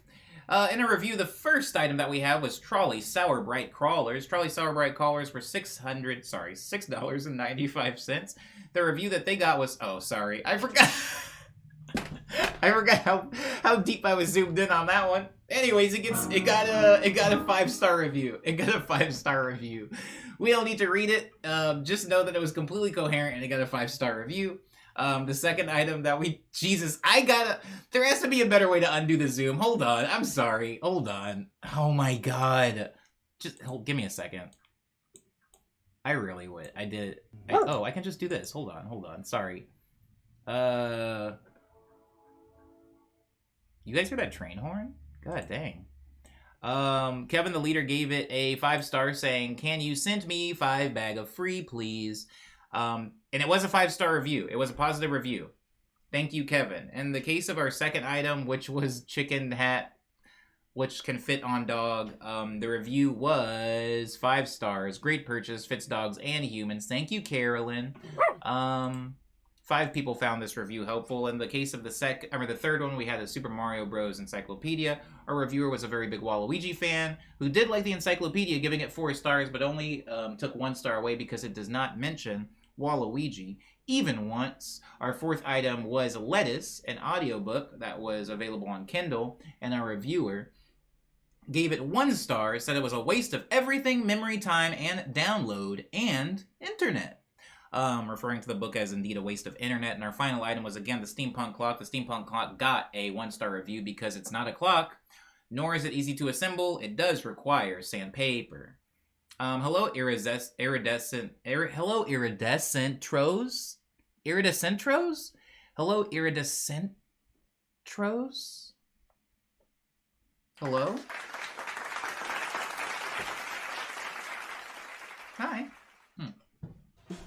Time to do the news. I think it's time to do the news. It's definitely time to do the news. Do the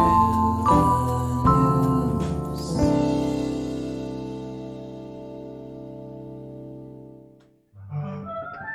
Thank you. An iridescent rose, that makes sense. I believe in the clap, Liana. Yours was kind of fine.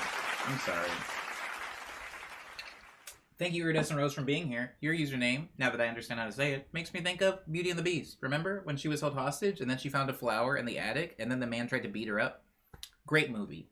Anywho, welcome to the news section of the stream. In the news section, I just go over anything that's new going on with me, the plants, the stream, the tour, the career, the album, etc., etc., etc. Firstly, the plants. The plants are doing fine. Marla is obnoxious but manageable, I think. Literally just shed a baby leaf this morning, and I'm just like, why? I'm doing it right, bro. Chill. We're getting 1 new leaf from Paz, so Paz will probably have a 2nd leaf sometime in the next couple of weeks. Nobu's doing fine, and Dandy. I think I'm going to keep her a little bit wetter than I normally do and try that for size, because when I let her dry completely out, I am noticing a lot of loss of leaves along the stem. So we're going to have a new approach with her. Agnes, really no notes. She's doing great. Zia, no notes. She's crushing it. Spent last night in the shower. Firo, no notes. Crushing it. Outgrew his stick. Nuba down here. This, are you seeing this? I don't like this. You see that? This should be like this. I do not like this. I don't know how to fix it. I don't think I can. I think it's just sometimes you have a plant that's got a weird limp leaf and you gotta manage. You gotta just deal with it. I don't know. Not a fan, but whatever. She's fine. She's fine. No real complaints. And as far as Tuba over there behind my Katamari ball, Tuba's losing quite a bit of color on the edges of some of the leaves. But he's strong, virile, sturdy, thick. I like him. Anyways, that's gonna do it for plant news. As far as stream news, hey man, happens to the best of us eventually, says Micro. Amen. Amen. Amen to that. Iridescent Rose says, I remembered seeing you in Facebook days. Happy to catch you at Twitch stream. Oh my god. Do I look the same? Oh my goodness, do I look different? Iridescent Rose, have I changed? Have you changed? Did you get a haircut, Iridescent? Are you a parent now? Am I a parent now? Want to ask? Wait, you named the plants, says Meliodas? I named all of them. Yes. Yes, I had to. Or else, how would I know which one I was talking to? How would they know I was talking to them if I was just shouting out random commands without a name attached to it? Booba, Nuba, Tuba, Marla, Nobu, Paz, Agnes, Firo, Zia. You gotta give them names. Or else they're just as confused as you are.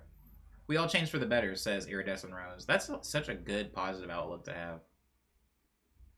I had long curly hair and shaved it 1.5 years ago. Shout out to your shaved head. That goes hard. I had... Back in Facebook days, my hair was a little bit shorter. I grew it out a little bit. I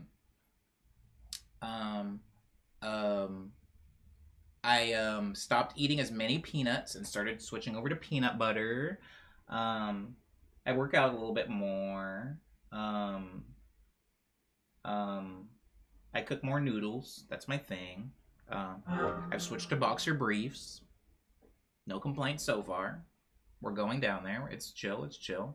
I named my goldfish Bib. But my cat eat it.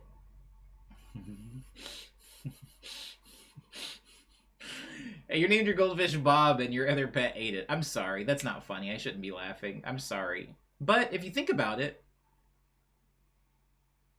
nope. Nope, there's no positive spin on that. One of your animals ate the other animal. I guess at least one of your animals was kind of helping the animal, you know, giving it nourishment. It's not like one of your animals just killed the other one. At least they ate it. That's kind of cool, right? Like when a lion eats its own babies. It's like, at least they're fuel now. You know, they're being put to use. The glow up is real, says Iridescent Rose. I feel this. I feel this. May Bob rest in peace. Both Bob the Goldfish and Bob Hoskins. Both gems that gone too soon. Gone too soon. Gone but not forgotten. We had 4 whole tiny plants now. Next step is Big Booba. Yeah. I think this season probably only one more small plant because we're running out of space up here. Either one more small plant, or we're probably going to have to set all of the boobites to background. All of the boobites will have to be behind me, and then small plants on the piano. It might turn into that type of stream, but, you know, I don't want to get ahead of myself. Every fish I've named has died relatively quickly after getting, and one time, I didn't name 2 angelfish, and they lived for 4 years.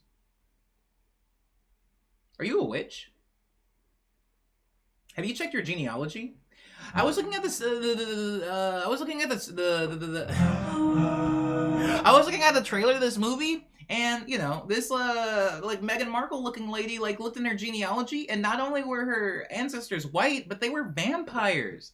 You might have witches in your tree. You might want to check your tree, because if you say things to something, if you give it a name, and it is then cursed and dies. Maybe I should eat the cat. Sorry, huh? Wait, no, that is not the direction I was going. We were just talking about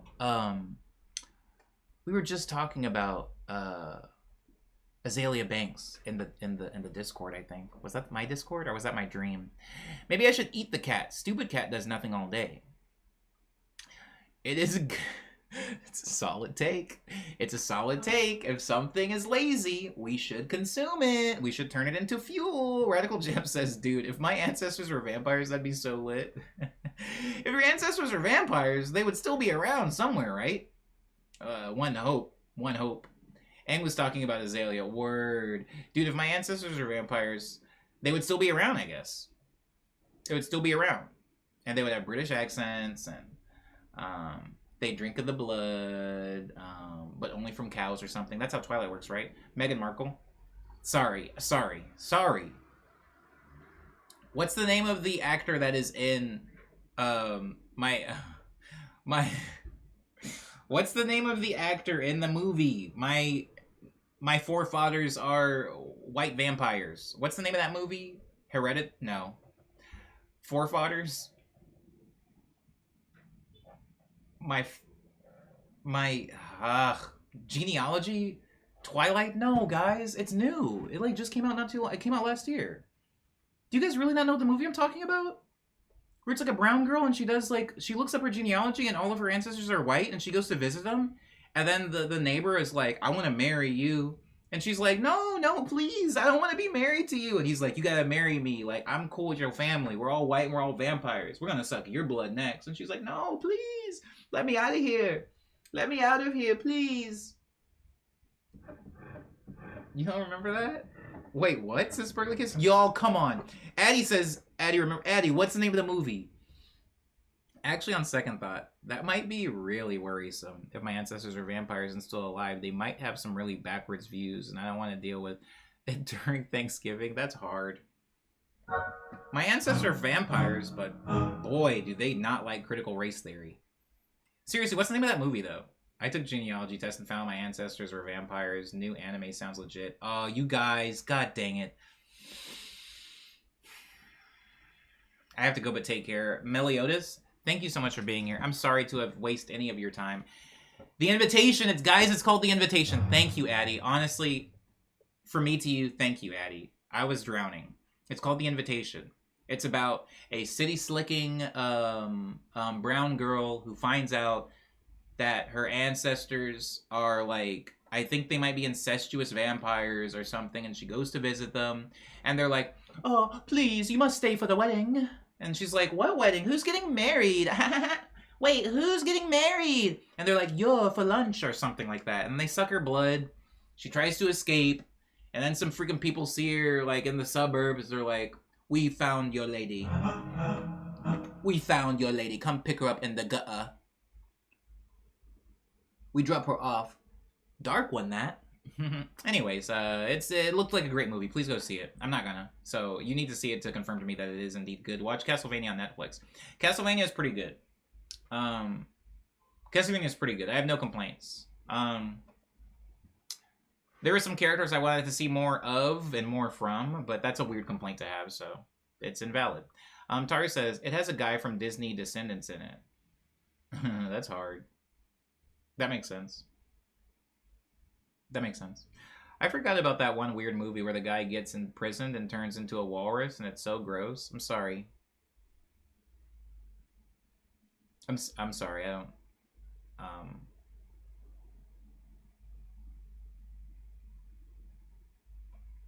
I don't know. I don't know that. I don't know that one.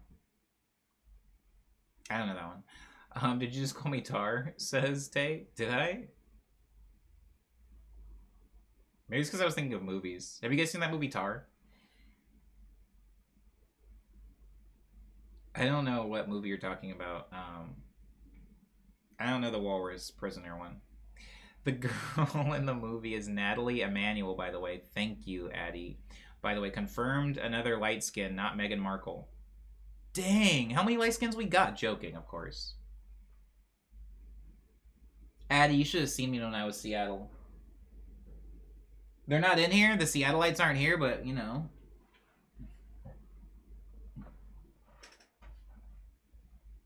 I was up there for over a week, Addie. I was up there for over the week. I was up there for over a week, Addie. Kit's not in here. Kit's not in here. Kaiju's not in here, so they can't confirm for me. Frenetic, where are you? I was up there. I was up there. Let's just say. I just want to say I was starting to understand God's plan. My hotline was blinging. Eggman, Robotnik, Cuckoo Cuckoo. Huh now? Guys, we're in news. Anyways, news for the stream tomorrow is the production stream. If you have samples, give them into the sample server in the Discord. If you don't have samples, you're more than welcome to just show up and enjoy the ride. It's going to be a deep one because I've been hitting the ground running with them. It's going to be a deep one. We're going to make a lot of music. Unki's going to be back. Unki no cooldown. I think if I ever make merch, my first shirt is going to say Unki stream no cooldown. Joking, obviously. I wouldn't do that. I wouldn't do that to all of my fans that obviously aren't in here and don't understand that at all.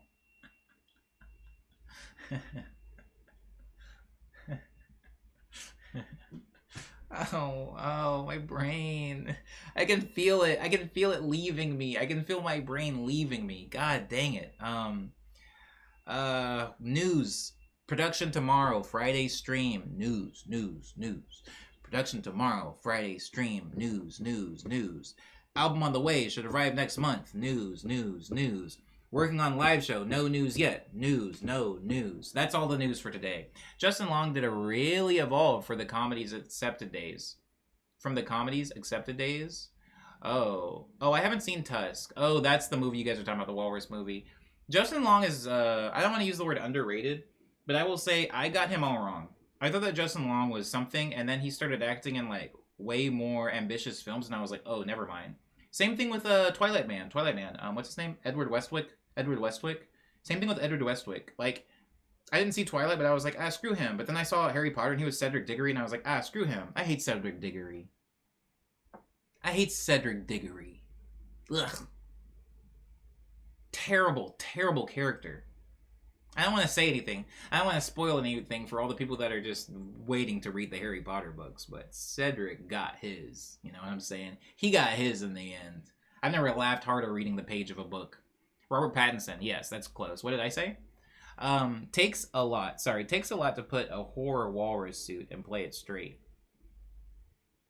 I imagine so. Yeah. Him and freaking Robert Patty do good. Robbie Pat, when I saw Lighthouse, I was like, dang, do I like him now? And then I saw the movie, The Devil Inside or something like that, or The Devil Inside Us on Netflix with Tom Holland and Robbie Pat, and I was like, ooh, do I like him? And then I saw Batman, and then I was like, I think we like him now. Now I might watch something just because he's in it. I might like him that much now. Anyways, no Harry Potter for this sweet baby boy. Baby boy. Sorry, I'll never do that again in the stream. I apologize, Jams. I gotta see Lighthouse. For sure. Yeah, it's a really good movie. You know how much Robbie Pat sacrificed? You know how much I sacrificed? Lighthouse is so good, says Rival Jams. It's very good. I'm a big Robert Eggers fan, you know. I'm a pretty big Robbie Egg fan, and Robbie Egg, when he did The Witch, I was like, dang. Remember the final scene of The Witch? I was like, I've had dreams about this, and not nightmares. I mean, I've had good dreams about this. I don't want to spoil it for anybody. Go see The Witch. The final scene in The Witch, just know I've dreamed about that. I used to have like a witch thing. Before I got into Ghost Girls, I was definitely into witches, and the final scene of The Witch goes hard. And then he made a movie called Lighthouse, and I was like, this go hard. And then he made a movie called The Northman, and I saw it, and I was like, I think I just like Robert Eggers now. I think I just am a big Egger boy. I'm a big egghead. Makes sense, says Liana. No HP gameplay either. Yo, I keep thinking I'm hearing a bee, and it, like, makes me want to close my window, and it's not there. Sorry. Please go see Lighthouse. Please go watch all the movies I watch, so that we're the same. Micro says, I heard Witch was sick, and definitely got to see Northman. That's been on my list since the first trailer. They're both so good. The Northman came out on streaming, which is the only reason I was able to see it, because I didn't see it in theaters. Witch is one of those movies that I was in a horror movie kick, and I was trying to look at all the like A24 indie horrors, and that was one of them, so I saw it, loved it. And then Lighthouse is a movie that me and my roommate just like both really wanted to see, because we were big, the other guy. Not Hugo Weaving. God dang it. What's his name? Oh, God. Omni. Green Goblin. What's his name? Hugo Weaving is Agent Smith. What's Green Goblin's name? I'm not going to remember. Chat? If you're in chat and you're like, let me not type it out because he's going to remember. I'm not. Thank you. Willem Dafoe. Thanks, Shaggy. Thanks, Jams. Willem Dafoe. We were big Willem Dafoe fans, so we were going to see Lighthouse. But then Robert Pat was in it, and I was like, ooh, I like this. And there's a specific scene inside that movie that, like, really connects with me, man. Like, I don't want to spend a lot of time here, but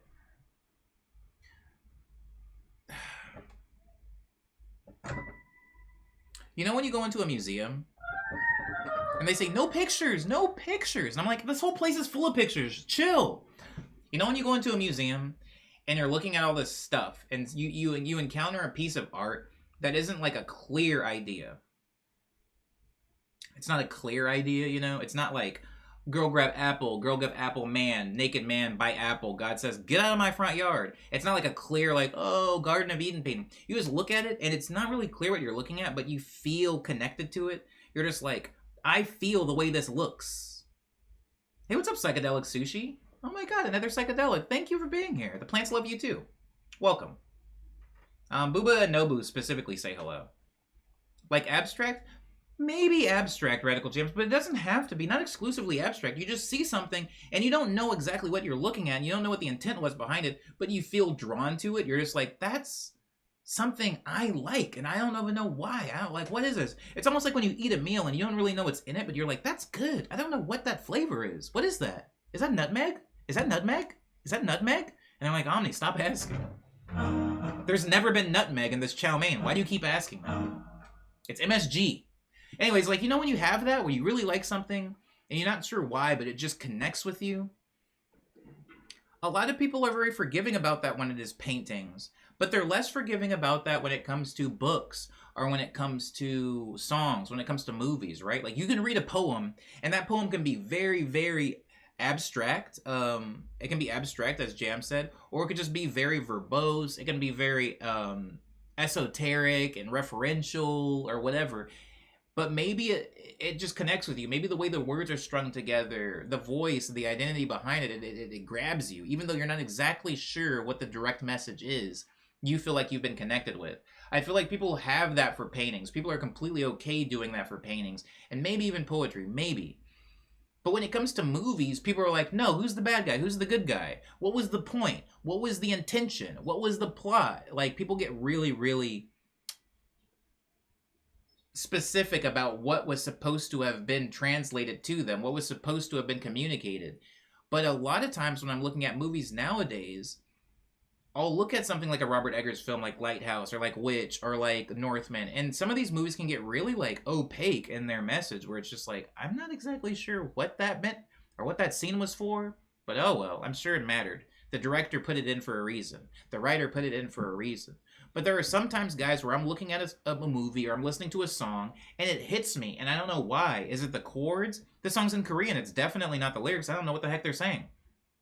But it like connects with me. And there is a scene in the movie Lighthouse, which again is a pretty like wild and maybe abstract movie at times, very obtuse at times, but there's a specific scene in that movie that I felt completely like, I felt like it reached inside my chest and pulled me out, and I was like, yes, that. I became like a flesh and blood embodiment of like when people share a video on TikTok and instead of actually like saying anything, they just have themselves side screen next to the other TikTok and they just go like this, like. They don't even say this. They say nothing. They're just like, well, they're like eating a ham sandwich. That was me while looking at the Lighthouse, this specific scene. I was just like, oh, I don't even know how to say what that is, but that is, I feel that. That is what I feel. That is me. It was a really, really weird moment for me. But anyways, I've had that with a few different movies, and Lighthouse did it really well. Song hits different. Right. Sushi were just hits. Like sometimes things hit, and I feel like, I'm not like an art snob by any means, but sometimes I feel people that'll tear things down, or they're like, well, what was the point of that? Or why did they do that? That didn't service the plot. And it's like, yeah, those are very valid takes from storytelling and from narrative.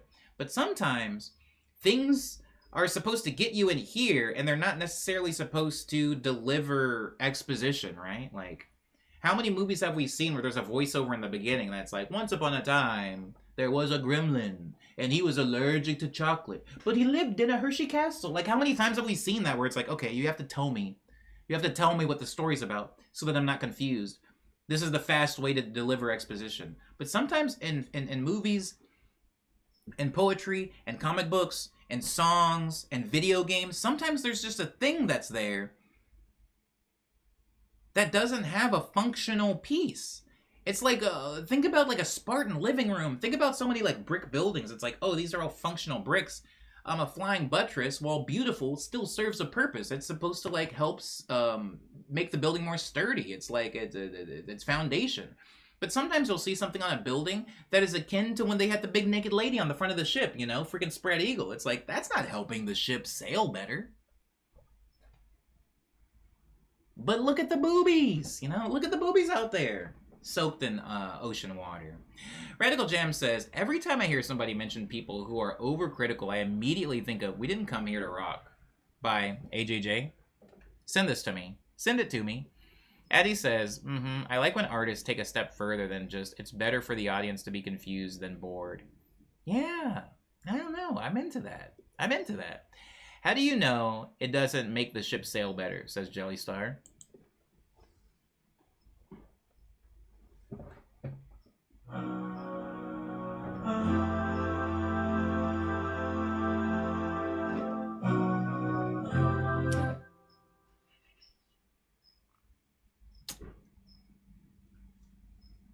Is there such thing as an aerodynamic boob?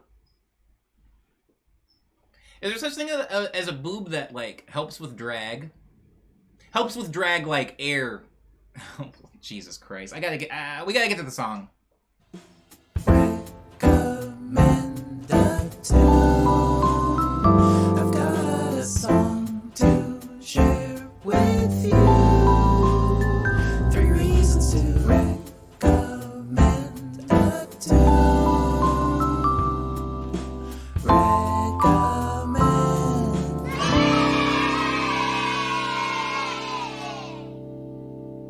Dang, you're on that, yay. It's so beautiful today, guys. I can't wait to get outside. You hear the birds? They love me. They love me, man. I'm about to tear this Thursday up. I'm about to show this Thursday who's boss.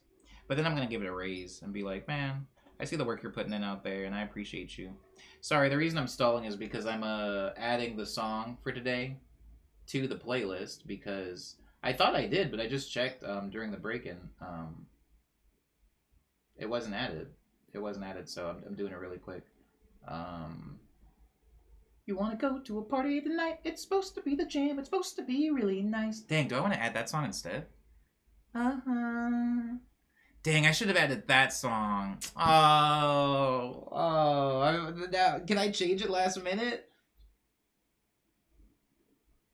Oh, can I change it last minute? That's wild. I can't change it because I don't even know. Oh.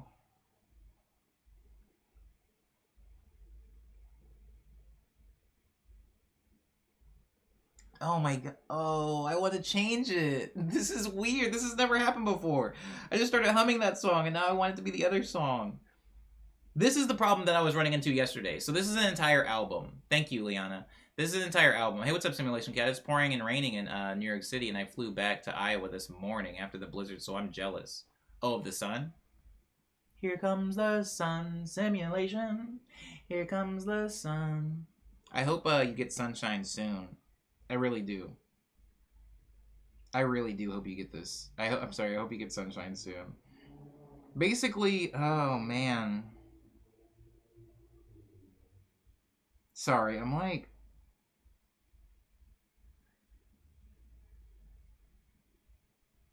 No, I'll stick to the one that I already have on there.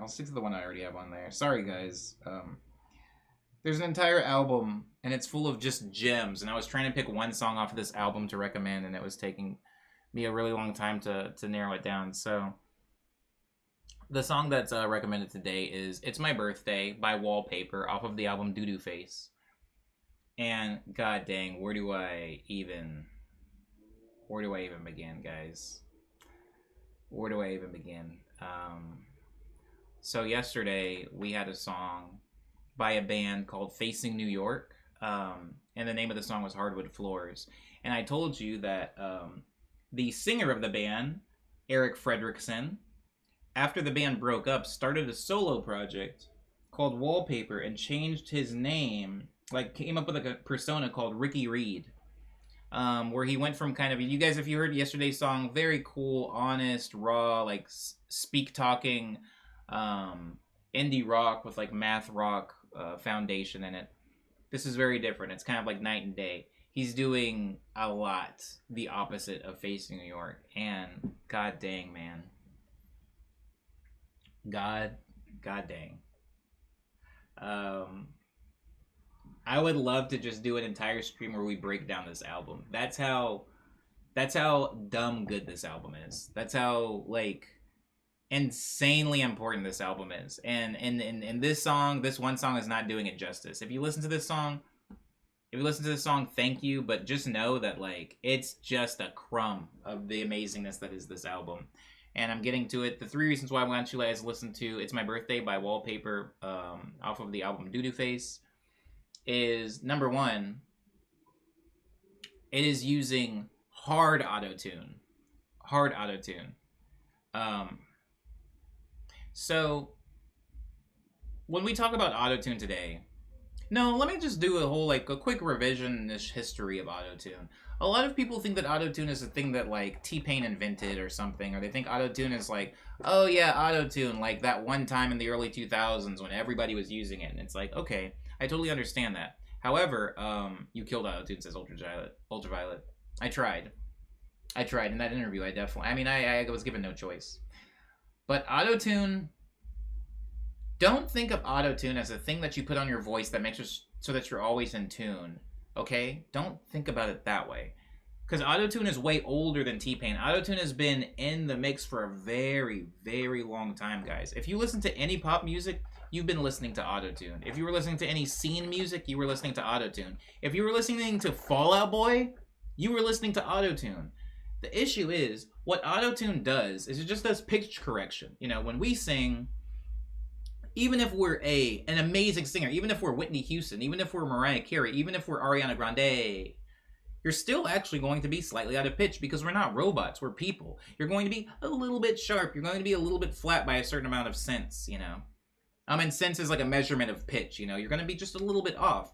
And the auto-tune, what it does is it just lines those things up. It just cleans everything up. It cleans everything up. It doesn't mean that you're a bad singer and you need it to be in key. It just, we're humans and we're naturally out of key. Think about how a human drums, you know? You're not going to be drumming perfectly on a BPM. There are a few people that have trained themselves to be like just right on time, but there's always going to be a fraction or a percentage of inaccuracy because, again, you are a human. You're made out of meat. You're made out of meat and bone. You are not a machine. You are not a clock.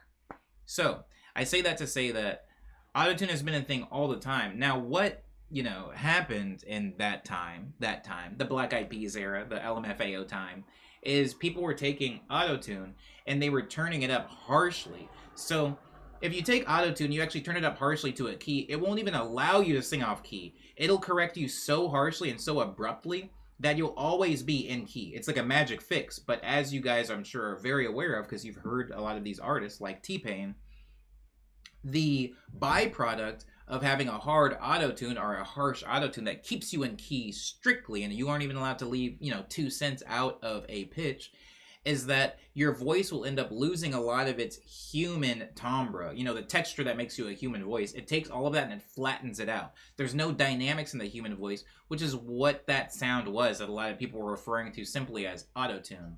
So a lot of people were saying, I don't like autotune, or I don't like people that use autotune. I like people that can actually sing.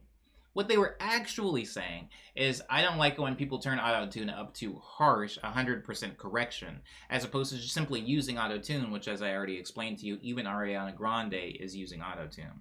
So, that being said, hey, what's up? Welcome in. Welcome in. We're doing a song recommendation right now. That's the first reason I want you guys to listen to it, because it is an example of harsh autotune, which I don't think we've actually had an example of in all of our song recommendations over these seasons, which is pretty interesting. The second reason why I want you guys to listen to this song is because it is such a good example of fusion. Wallpaper is a type of act that didn't happen before and won't happen again. It's a specific type of fusion. It was fusing modern, at the time, pop, early 2000s pop, which had that like auto-tune and everything, with chords that you would hear in jazz bands and funk bands, with a drum set that was live. All of the Wallpaper drums were a live drummer. And so it has this really weird off-kilter feel where you're like, no, I hear that snare, I hear that kick, that's dusty. But it was laid over synths and all this auto-tune. It was such an interesting fusion of that. And we still don't really know what this genre was called. We just called it pop, even though when you listen to this song, it'll be kind of clear that it's not pop. The third reason why I want you guys to listen to this song is because of brass interludes. Now, a lot of times when I'm talking on the Friday streams about interludes and things that I want to be able to do with music, I talk a lot about Stevie Wonder and James Brown, how a lot of those songs would have these like brass interludes that start the song, you know, that completely, like, there's no rhythm to the, well, there's rhythm, but there's no drums to them, there's no BPM, the song hasn't started yet. You would click play on a song and a whole brass section would come in and go and then the song would start. You would have these like really cool fanfares that would open up funk songs, that would open up all of these jazz songs, like these funk jazz. Now I'm talking like funk jazz, not necessarily like bebop jazz. You would have these brass interludes that would open it up, kind of like a fanfare. And this song has that. This song reintroduces that, which has kind of been lost. Now, with a lot of people listening to whatever new thing Bruno Mars is on, or Silk Sonic, people are getting reconditioned to hearing that kind of music again. But this was a full 10 plus years before that was happening. When this happened, Bruno Mars was still in catching grenades for people. There wasn't really funk there yet. And so this is such a good example of that. The three reasons, again, why I would like you guys to listen to It's My Birthday by Wallpaper off of the album Doo Doo Phase is it's an example of harsh autotune.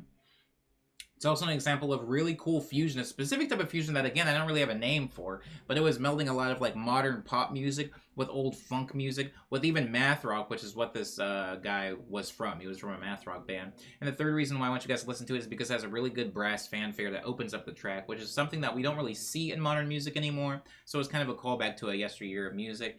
And that is today's song recommendation. Again, guys, maybe tomorrow for Friday, I'm just gonna go through some of these songs because it's like, it's dumb. It's really dumb, and it's really dumb how good Eric Fredrickson, the frontman for Facing New York, the frontman for Ricky Reed, the frontman for Wallpaper. It's really wild how good of an ear he has, even when he's making music that's clearly like joking. Like, this is a comical. All of Wallpaper was a comedy. It was like a persona. It was just like a fun joke. Like, doo-doo face, like everything about it was like a joke. It was supposed to be funny. But when you listen to it, the musicality and the work that goes into it, the chords that are being put into it, the rhythm that's being put into it, the mixing that's being put into it, yes, it's a joke, but it's a very, very good and big brain musical joke to make. Even like the texture, everything about it. And so maybe we'll talk about it tomorrow too, in depth, specifically about this album. Because this guy, yeah, he was just in a math rock band that like played in. He's like from Oakland, I believe. Shout out Bay Area. Shout out Liana. He's from the Bay Area, but like he would play in Arizona a lot before I moved out to California. And he would play with his math rock band. And I saw his band break up. I saw him start this project. I saw it doing like not great numbers, you know, it was just kind of like this fun little indie thing. But this dude is huge now. Like this, like Ricky Reed produces for Lizzo. Like he's the reason, like Lizzo's big like springboard. Lizzo was on Nice Dot, which is his label, before she upgraded and became like the biggest thing that we all love now. Like Lizzo was like a brainchild of Ricky Reed, and he produced all of her early music. He also produced for like CeeLo Green. Like he's not some like sleeper hit. Like a lot of people don't know about Wallpaper and don't know about Ricky Reed, but it's because he kind of graduated into being more of a pop producer that's like behind closed doors in the studio. He doesn't tour anymore. He doesn't play shows anymore. But a lot of the pop that we listen to and like today is because of the stuff that he was making and is currently making, and a lot of the seeds in it are in this music. I think a really good parallel, and I'll say this and then I promise we'll move off, a really good parallel is also Calvin Harris. I know Calvin Harris can be divisive. A lot of people in here do not like Calvin Harris, but Calvin Harris is a really good example of somebody that had a really fun, eclectic, and very big brain, chord play, jazzy, weird rhythm, electronic project when he was younger.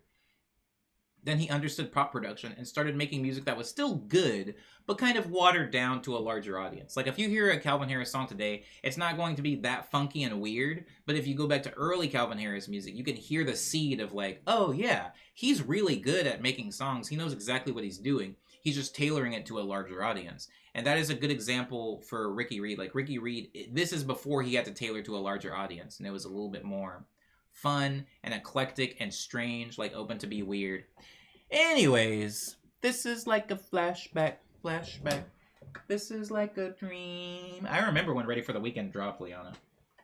Because I was still on I Created Disco, and when that new album dropped, I mean, I was a hipster. I was whack because I was one of those people that really liked Calvin Harris early, or I liked the Ting Tings early, or I liked like Drake or something early, and I was loud about it. I was like, y'all need to listen to this. Y'all, you need to listen to this. Excuse me, Chunky. Have you heard of Chance the Rapper? Y'all gotta hear this. This is real. And then the artist that I was screaming about blew up and got big, and I got real quiet. I was like, No, I've heard of them. Yeah, I've heard of them. I've been listening to them since 2009. It's no big deal, but yeah, I've heard of them. That's cool that you know about them now, though. Anyways, I gotta go. They're gonna stop serving breakfast at McDonald's soon. Like, I became that whack person. And so, yeah, I was definitely on that early Calvin Harris wave for sure. The Big Day is gonna be great, says Gene Joe. I still haven't listened to it. It's no big deal. Yeah, I heard of them before they were cool, says Micro. It's not too late, guys. It's not too late to hear about me before I get cool. You can still get in on the ground floor of this sinking ship. That is going to be today's song recommendation, though. Thank you guys for listening to that. I hope you like the song. We are going to definitely mandatorily talk about Ricky Reed and Wallpaper tomorrow. For sure. He was early. He was when I was still trying to figure things out. One of the most frustrating things, but also rewarding things about art and being a creative is looking at people that are doing the thing you want to do when you physically can't do it. You're just like, I'm just not good enough to be where they are. And then either you catch up with them and you're like, oh, I get it now. Or you catch up to where they were and now they're way over here. It's like you caught up to them and you're just like, oh, we're the same, right? We're the same, right? And you're looking at them and they're like holding 5 Grammys and they're like, oh, congratulations on your 100th play on SoundCloud, sir. But I'm making actual money now. Try to catch a double shift at IKEA while you're free. That was a pretty cool conversation. Glad to hop in on time. I'm glad that you were here. I'm glad that you were here. I always see your username and I want to say Hassan. But is that true? I want to call you Hassan. Is that true? Or is it something else? Is it Hisson? The snakes, they biting.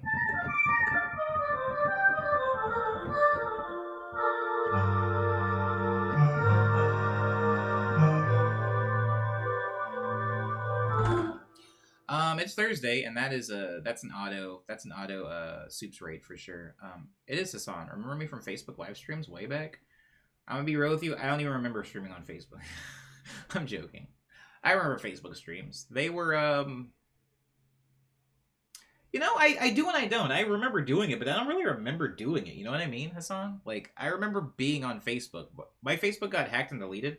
So the Omniboy Facebook still exists, but I can't access it because it was tied to my Omni Rutledge Facebook account. So I can never make updates of posts on there.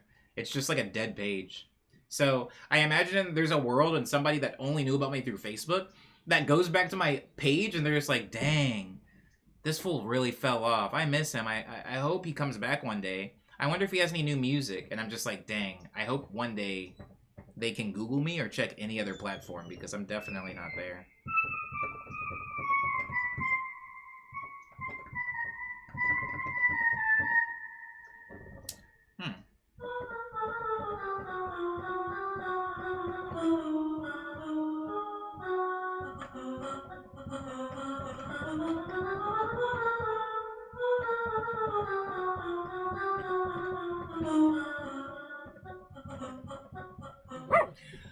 Started from the bottom. Now we're somewhere. Started from the bottom. Now we're on the bottom, but we're fed. Started at the bottom, and now we're at a nice, self-aware bottom. Oh, boy. I was in there in Periscope, says Addie. Ooh, Periscope trenches. Hearing you talk about Facebook more. God dang. Periscopes were, yeah, those were a bad time. Why are you playing my national anthem, sir? So this is on. Uh-oh. You live in the nation of the clowns? You guys gotta stop sending out the ladies. I keep finding them.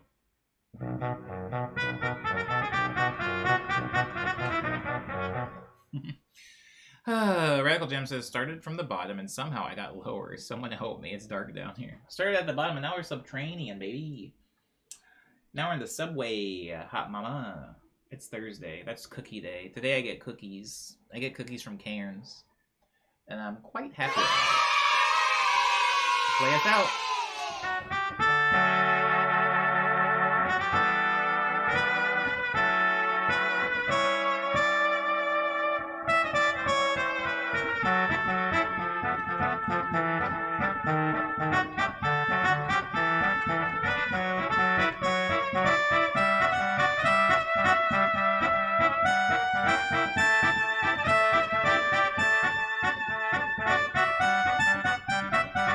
Thanks, Jelly.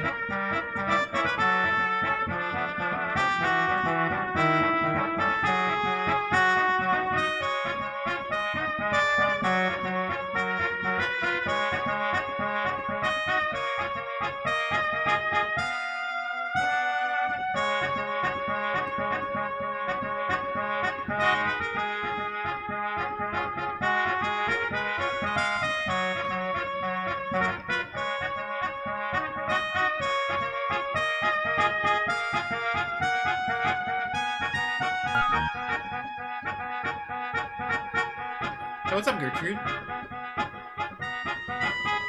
The green?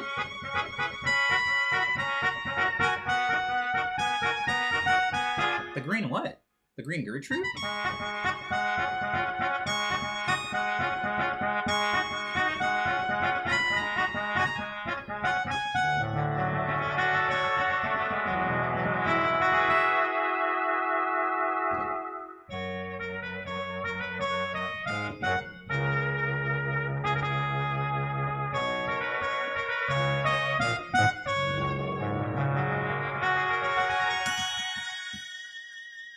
Good stream, everyone.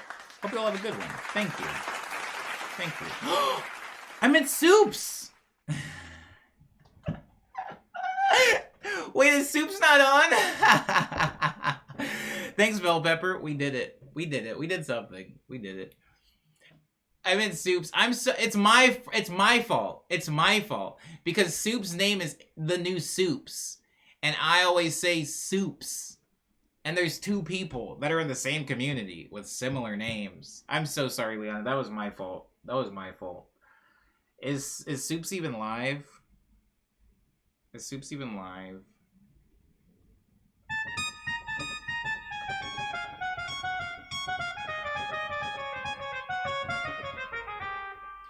Why are you buying clothes at the soup store? Says Hassan.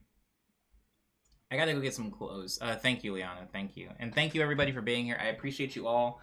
We closed out another week of morning medleys. Tomorrow, again, is an evening stream, and it is going to be production-based. I will be on a different computer. Ooh. And I will be in comfortable clothes. I will see you then. Ooh. Ooh, that feels good. I will see you then. But until then, please enjoy the rest of your day. We're now going to raid into soups. Stick around if you care about art. Leave if you hate art.